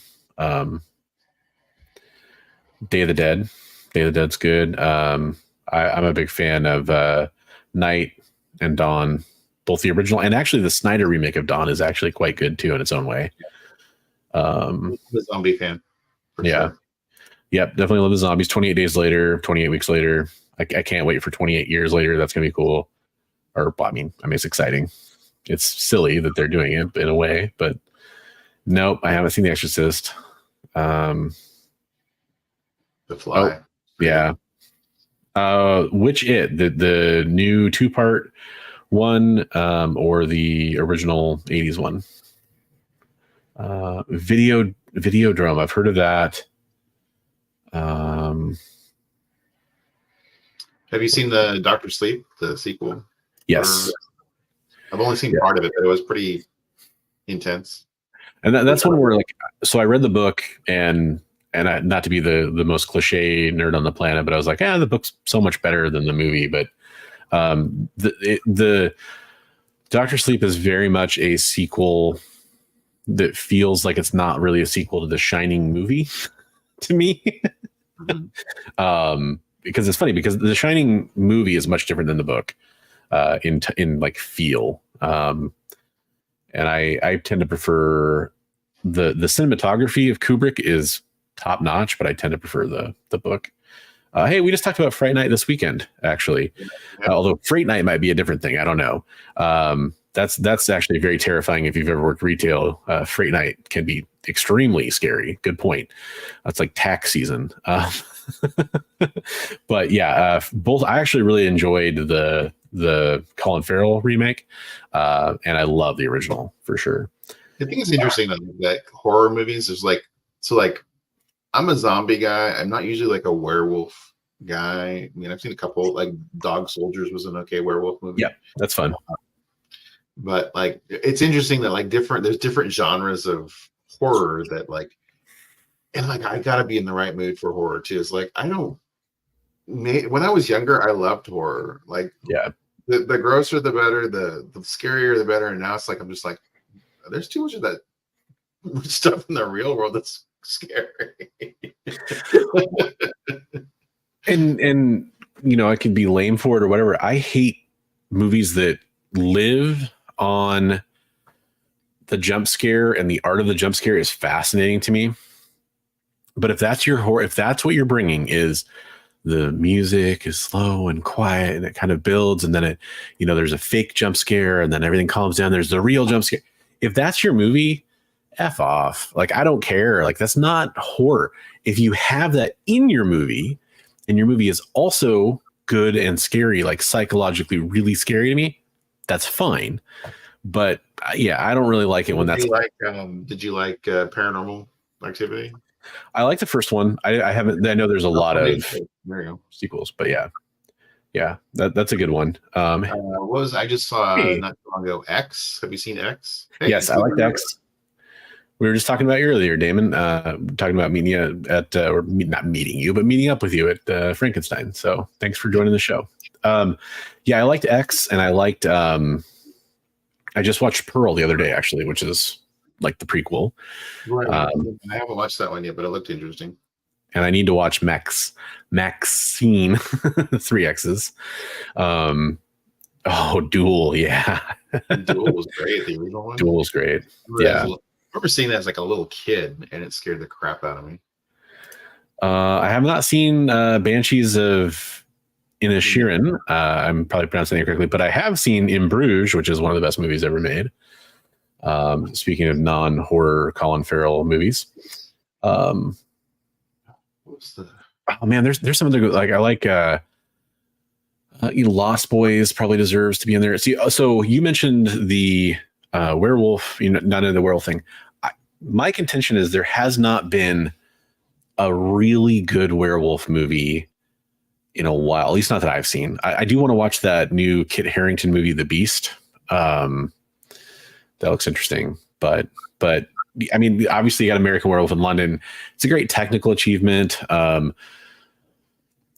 don't know if it's really like one of my all-time favorite scary movies, but it's a good movie. The whole thing where he's like seeing his dead friend and stuff is a really cool angle on it.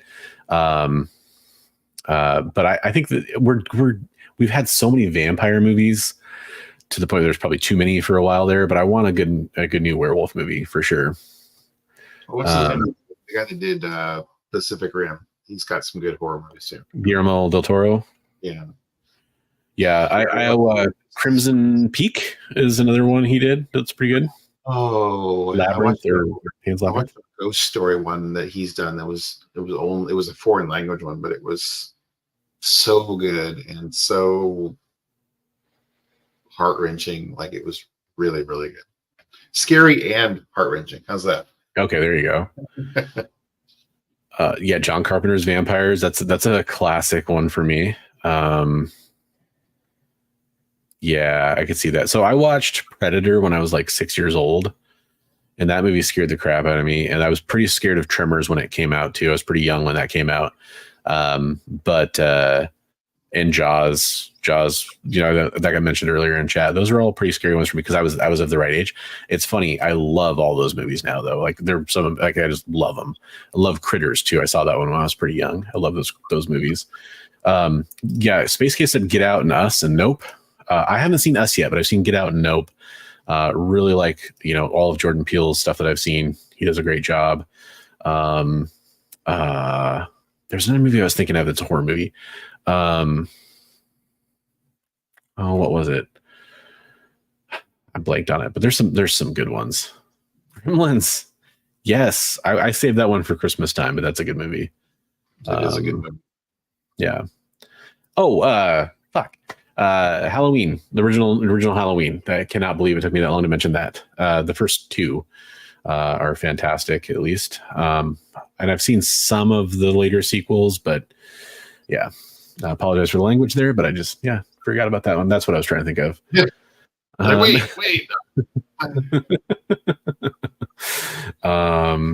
Yeah, there's a lot of good ones. There's one other one coming up. The Fly remake, Exorcist. Yeah, there's so many.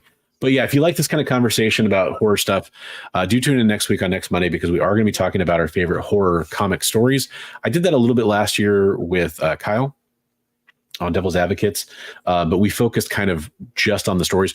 We're also going to do like our favorite like horror art and covers as well, when we're going to kind of show off some of our top picks for each. Some classics: Rear Window, Psycho. Yeah, we got to mention Hitchcock for sure. A lot of vampire, of Enough Werewolf, Frankenstein, and Swamp Monsters. Yeah. The Substance? No, I don't know that one. Gosh, there's some good recommendations in here. Yeah.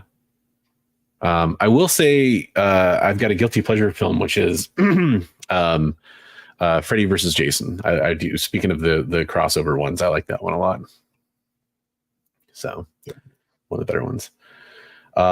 So we do want to mention last time we'll kind of do this. We do want to talk about one of the other shows happening over on the EXP coming up this week. Saturday at 5 p.m. Eastern, the inmates take over the asylum as Kyle and Jay host a live sale. And that's right. The producers are getting into the game, selling some of Kyle's inventory and personal collection on Saturday. I don't know if you remember some of the stuff that Kyle brought to Heroes for Heroes last year, but he brought like some amazing TMNT books. He's a big Turtles fan. Just some of the stuff I know that he has available in his collection. I don't know what all he's going to be pulling for that, but I mean, his family, I know they own multiple AF-15s. I'm not saying he's bringing an AF-15 to sale, but I know they have some great stuff. So definitely tune in for that if you're interested in checking out some great books and a great claim sale. So that's going to happen Saturday at 5 Eastern. The inmates take over the asylum. I love it. So check out that claim sale. You can do that over on the EXP. The EXP, if you're not familiar, it's a channel. It's also kind of like I'd call it almost like a network where you get to see lots of different types of comic book content, sales shows, claim shows. They have interviews too. There's a Scott Snyder interview that had to be rescheduled. I don't know exactly when that's coming on now, but I know it had to be rescheduled for one point. So lots of great interviews on there as well, original art, and comic book reviews, and stuff like what you're watching right now is available over on the EXP as well. So highly recommend checking out the channel. Hit that subscribe button. Make sure you ring the bell over there and check out all their content. Or you can follow them on Instagram, Twitch, X, Facebook. They're on all the major social media networks, including, I hear, even the TikToks. So go check that out as well. we said horror shows. Just an anthology. I didn't a creep show. Oh yeah. Yeah, that's a good one. I mean, well, and kind of even going back further than that, like not further than that, but going into a different direction, that some of especially the newer Outer Limits series and Twilight Zone, some of those stories are actually pretty creepy on the psychological front of things. Have you seen the Del Toro, the Cabinet of Curiosities show that he had? That was didn't. Yeah. Nice. Okay. Masters of Horror. Yeah. Oh boy, Hellraiser. There's just so many that are coming to mind now that I do love a lot of horror stuff, but yeah. Phantom of the Opera, 1925 silent movie. My grandmother saw that. She said it was the scariest crap she had ever seen for the times.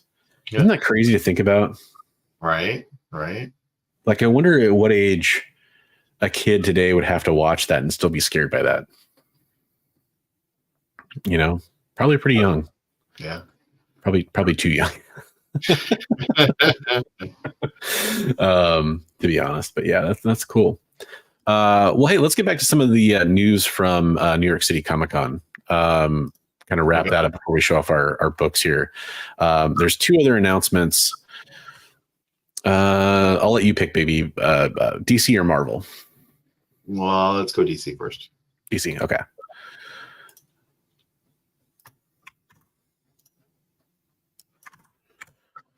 So,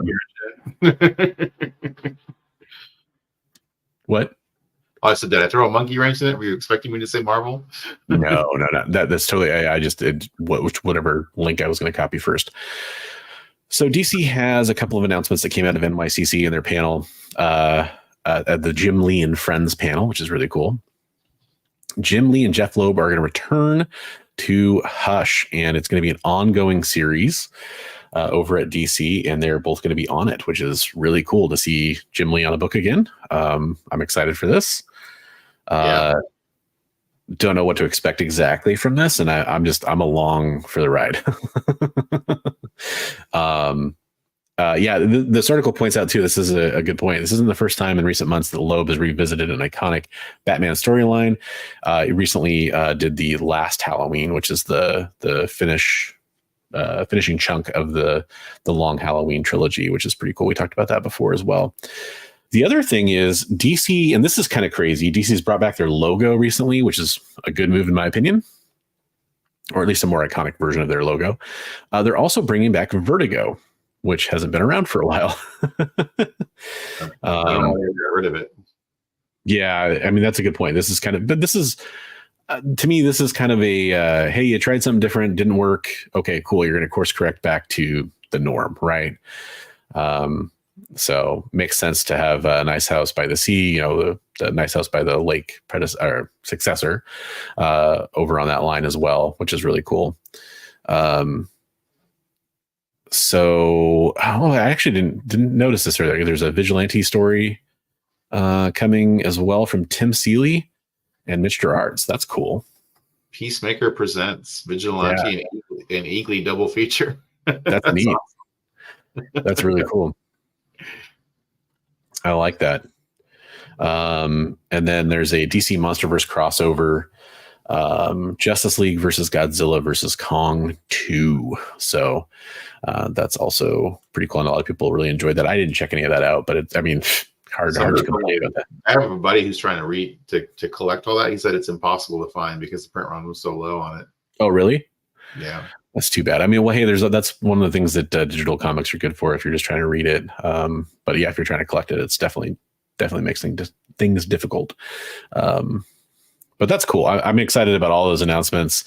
That actually is just a home run announcement from DC for me. Yeah, I'll take that piece of Jim Lee artwork, by the way. Yeah, that's okay.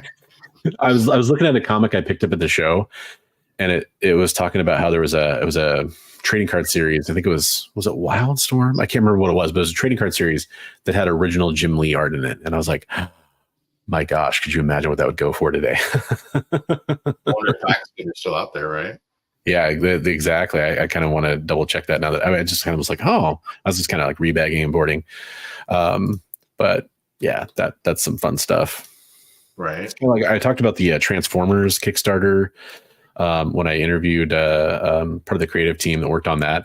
But I mean, that's the kind of stuff they're offering in the Transformers Kickstarter, as well as you're getting some original art cards so that you can get. And I mean, think about it.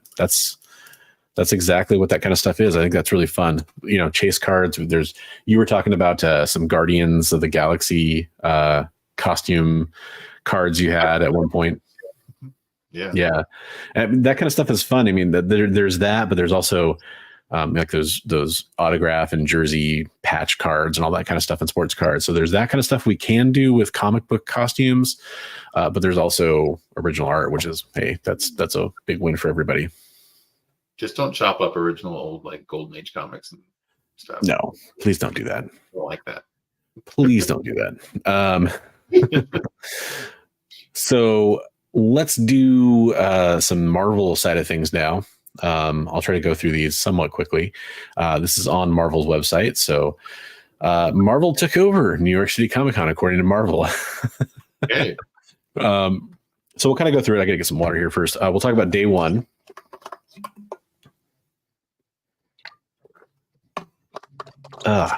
So day one, the major announcements. The Ultimate Wolverine got announced. I know a lot of people were really impressed by the character design that came out from New York City Comic Con. I'm not familiar with Alessandro Capuccio, but the art was really cool. So I'm excited to check that out. Kind of reminded me of a mix of the Darkness and Wolverine, kind of almost. Right, the full face, but you don't see any of his face. It's totally covered. Very neat. Marvel Unlimited is getting its most astonishing update yet, launching a new series called Astonishing Spider-Man, which is available for free. At least issues 1 and 2 are. Astonishing X-Men is going to launch in December, and Astonishing Avengers in January. So I know this is kind of a sensitive topic for a lot of people. So digital only comics from Marvel, it's not new. They've definitely done it before. Like the Infinity comics have been a big selling point on Marvel Unlimited for a while now. But yeah, we're getting 3 new series: Astonishing Spider-Man, X-Men, and Avengers. They'll wait until there's some hype for it, and then they're going to release special, ultra expensive variant edition hard copies. It's going to come in comic packs, right? Foil covered comic packs with 3 different levels of rarity and But hey, why not, right? I mean, that's the kind of thing I don't care if they do that with, because it's like you're giving people a chance to own a physical thing, and you're combining it with this other thing you already are doing that's successful for them. I might have an issue. That was the only way to get it, was the packs. That might be kind of crappy. But you could read it online too, so it's not like you can't read it. It's just that's the only way to get the physical. Physical copy might be a really bad thing. Well, we're hypothesizing. It's not something that's really happening. I'll say right now you can't get a physical copy, so that would at least be better than that, right? Right. This is actually one thing I don't. Marvel also teased new details about One World Under Doom, which is a new event beginning February 25th with Ryan North and RB Silva's Rise of Emperor Doom event series. So, new event coming from Marvel, which always I just sort of shrug when that happens. I guess I don't love the events. Day 2. I think this is awesome because I had a PS4, played the Spider-Man 1 game, loved it. But I didn't have a PS5 and I didn't really have a way to play Spider-Man 2, but it's coming to PC on January 30th. And I'm really excited. That's the one with they introduced the symbiote and Miles is in the game. So very cool. You can play both characters, right? Yeah. Yeah. The Marvel booth hosted a Spider-Verse cosplay meetup, where Tom Hardy took the stage to surprise fans. That's neat. That's fun. Day 3, which was Saturday, we were deep in the clutches of looking at old Marvel paper and much other DC paper and all kinds of stuff. But at the same time in New York, the Marvel Fanfare panel, where CB Sapolsky was joined by Frank Miller, Charles Soule, and Steve McNiven for a conversation where they talked about Soule and McNiven reuniting for Daredevil Cold Day in Hell. New limited series coming, which is cool. And then Charlie Cox and Vincent D'Onofrio came out. That's fun. That's got to be awesome for everybody at New York City Comic Con. Right. And they crashed the Marvel cosplay competition. So that was kind of, man, sounds like if you go to an NYCC, you want to go to the cosplay competitions. Right. That's cool. On the 4th day, they rested. No, on the 4th day, they talked about more news. So this was the Women of Marvel panel. Let's see. They revealed this year's Women of Marvel one shot as Women of Marvel She-Devils, following street level heroines as they break out of the shadows in a fight for the record books. And they announced a 5-issue limited series of Doom Academy in February. So they closed out the day with Spider-Man and his Venomous Friends panel, teasing what's next. 8 Deaths of Spider-Man trailer is out now, so you can go check that out. Yeah, a pretty good slate of announcements, really. But that's fun. So next week we'll have some reaction to the new Venom movie, right? Possibly, not for me. Not from us, but I mean, yeah, from the public at large. And again, I don't go like it takes a Dune 2 or a Deadpool and Wolverine to get me to the movie theater. That's kind of the level I'm at these days. Depends. I mean, if there's times that it comes up where I'm just like, yeah, sure, let's go check that out, and it just happened to be free. But right, it's usually a logistical nightmare for me to get to a movie theater and see something. So I want to see it. Not ahead of time. Yeah. I want to see it. I will say I did not like Venom 2 at all, but I was disappointed. Yeah. Sure. I did like the first one. The first one's kind of was a guilty pleasure that gave me hope for Venom 2. And that I guess that was the problem, is I had hope, right? So the guy who played Mordo is a soldier in Venom 3? Yes, but I mean they're not connected, right? So are they not? Well, multiverse thing? Not ostensibly. It'd be funny if his name was Carl Mordo. I mean, the biggest thing about this movie, right, is everyone's going to be wondering, and this is no spoilers because I haven't seen any leaks. This isn't about anything like that. This is just speculation. Everyone's going to be wondering, is the end of Venom 3 going to set up his arrival in the proper MCU, because they teased it in the second one. So that's what everybody's wondering about. And I think that's going to be what a lot of this film comes down to, is does it pay off on that expectation? So Yeah, we'll see. I hope so. I hope so too. Oops, I'm sorry. Meant to hit stop screen there. What I was gonna say, we don't have a whole lot of time left, and we haven't shown off the books, so we got to talk about the Frankenstein comic swap books that we picked up. Do you have your stack kind of close by? I have stacks close by. I will Try to go quickly. Yeah, I mean, just try to maybe highlight your top picks. I got okay. Well, from one vendor, I got a whole bunch of crossed and this Bloodshot first appearance of Ninja, but some of the crossed were the EC Comics homages, so those are cool. Shouldn't have found those in a 50-cent bin. I was happy to find them there. I guess, do you want to make me big, or I'm gonna actually gonna do. Let's see. Trying to okay, well, I'll just get it. First appearance of Rose Wilson, the Ravager. This is going to be a key for upcoming X-Men 97 stuff. I got some Deadpool covers. Random issue of Alias. Let's see. Some Sandman. Venomized Daredevil.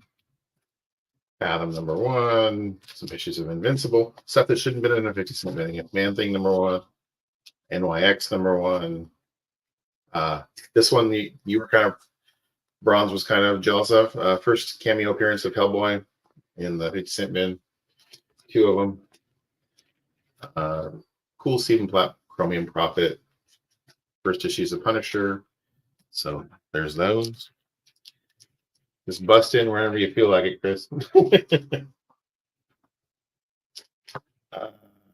Let's see. X-Men #1. Facsimile. Not a real X-Men #1. Couple copies of the Netflix Sandman #1 reprint, which is not cover price. Rocketeer #1. First appearance of Victor Zsasz, Shadow of the Bat #1. First appearance of Cassandra Cain, Batgirl. Again, stuff that shouldn't be in a 50-cent bin. Gun Honey. Let's see. New Mutants. First appearance of the Demon Bear issue in the 50-cent bin. This one was probably, I think, one of the best ones. First Tombstone in a 50-cent bin. Whole slew of Noctera variant covers and X-Men 97 variant cover #1. So there's those.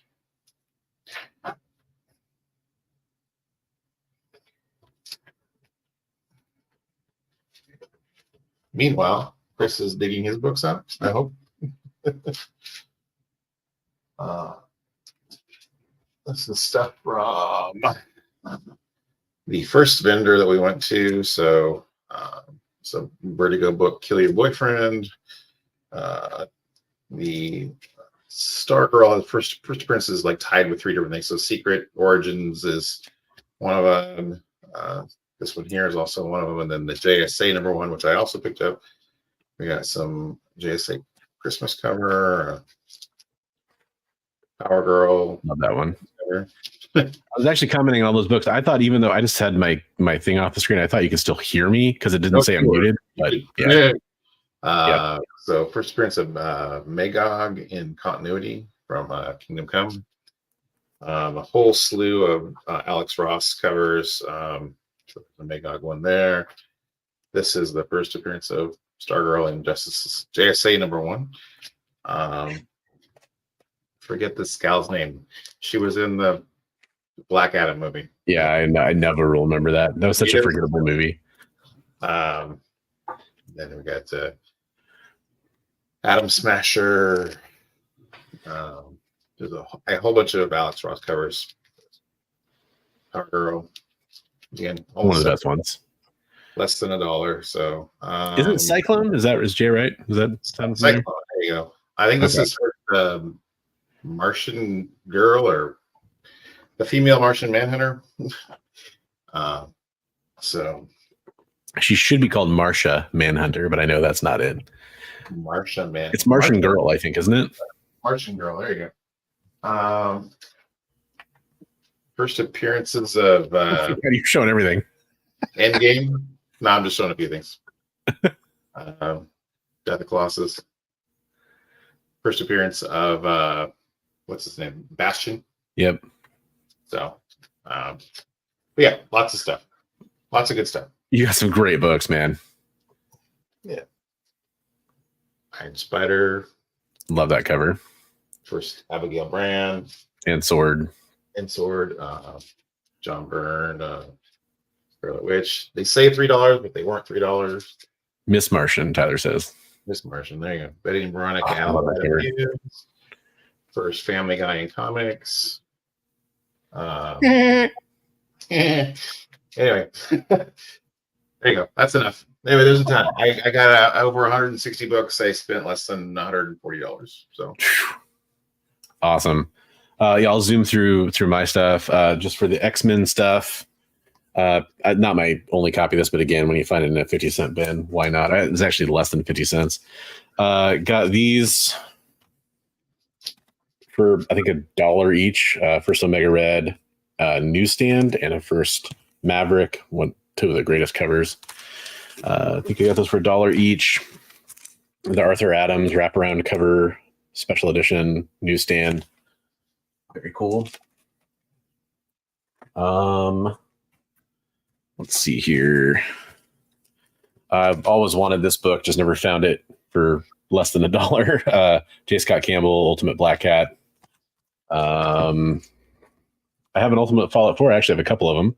But I didn't have an Ultimate Fallout 3, which is a nice book to find in a 50-cent bin.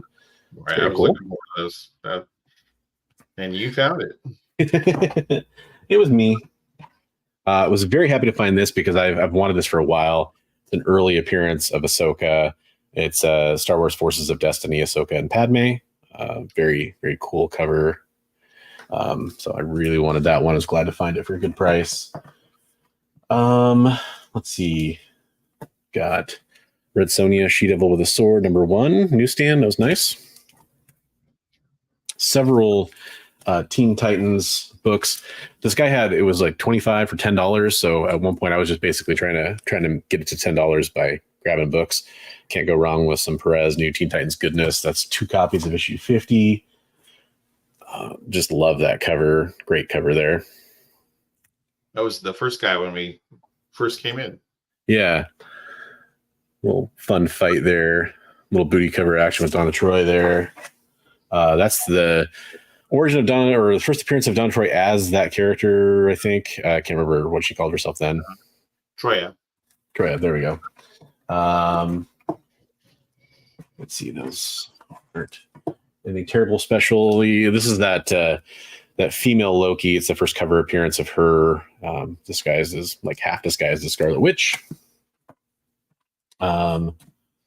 Couple of the keys I was missing from the Marvel 2-in-1 featuring the Thing.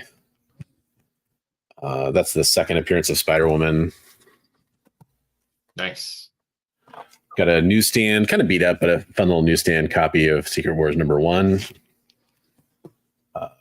First appearance of whatever Bloodstone's dad's name is. I cannot recall his name, but I actually thought this might be better than the copy I had already. This book, it's actually about the same. So I was hoping to upgrade, but oh well. First time him is referred to as Adam Warlock. Marvel Premiere. Very cool. #2. Very much needs a press. It's very wavy, but whatever. It's just a fun book, and I wanted to have it for the holiday season. First appearance of Santa Claus, where he's admitted to be an Omega level mutant. That's right. Fun book. Did get another Red Sonja from Marvel feature. She-Devil with a Sword, #5 there. Cool cover.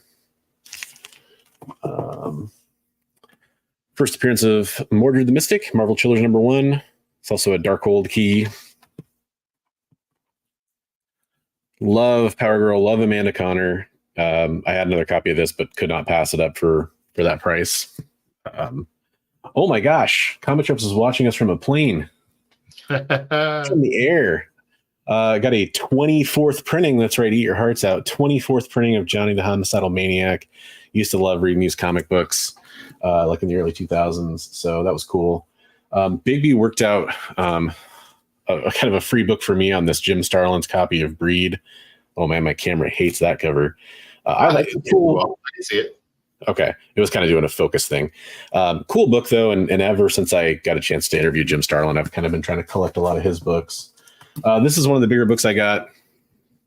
First Yelena, Inhumans #5. Very nice copy of that. Not in a 50-cent bin. Like, these aren't all 50-cent bin books. Well, actually, most of them were $1 or less at this point. But that one wasn't. This one was. This was $1. First appearance of Wendigo. Very low grade, extremely low grade, but yeah, but still. Yeah. I thought this was just a fun cover.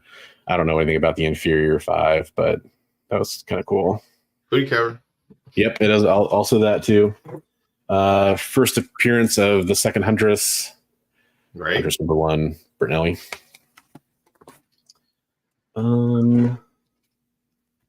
I actually thought this was a second print. I didn't realize that's the first print, but it's pretty beat up.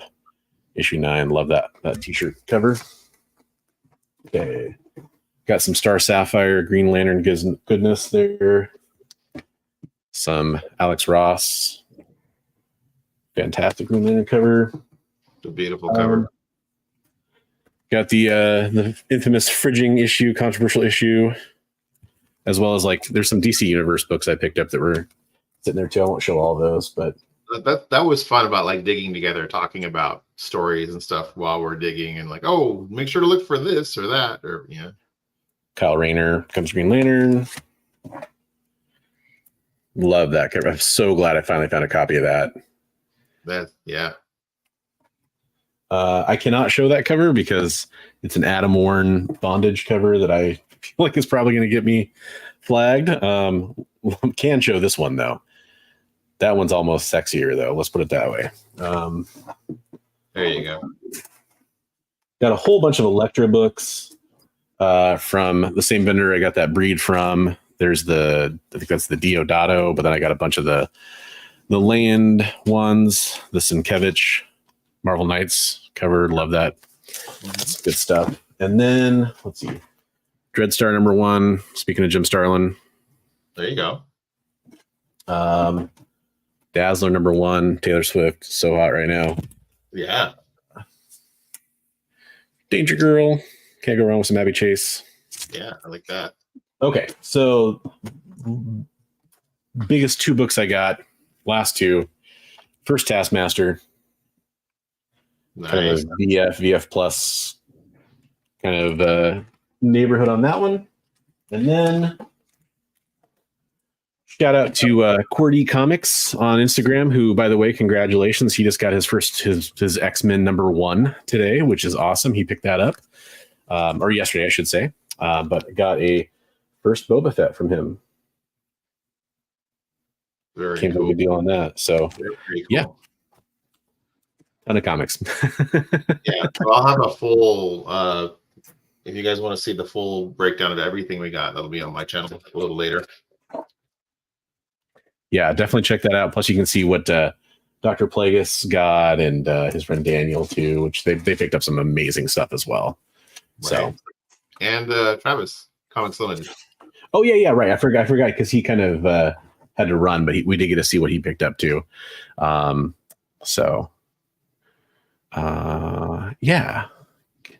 Let's see, I found a bunch of Vader and Afra books. Oh, nice. That's awesome. So we got a bunch of British comics for 140. That's cool. that is cool. Fishing issue is so cool. Yeah. Well, we are over on time over here, so basically, I just want to take a second to remind you: Heroes for Heroes is coming up. If you're just now tuning in, or you're watching on the rewind and you're catching this part of the video, go to the beginning and you'll see kind of a breakdown of everything we have new for Heroes for Heroes. I'd say we spent less than you might think on everything we just showed you, and everything that it was an amazing deal. And for people that actually were pricing their comics and that's what they wanted to sell it for, and that's the beauty of going to that show. Yep. So, but we will be back next week. We're going to do a full-on spooky show. Favorite horror stories and comic books, favorite horror and Halloween related covers. Maybe there'll be some costume action. I don't know. I don't know. We don't know. It could happen. But yeah, it's going to be some awesome stuff going on. Tune in next week at 8 p.m. Pacific for another installment of Best Coast Comics as we lead up to Heroes for Heroes. I'll just remind you, as always, read comics every day. And I know, Big B, there's something you want to say too, right? Share your love of comics with everyone you meet. You never know where it may lead you. Absolutely. Have a great one, everybody. We'll catch you next week and hope you have a good week. Later.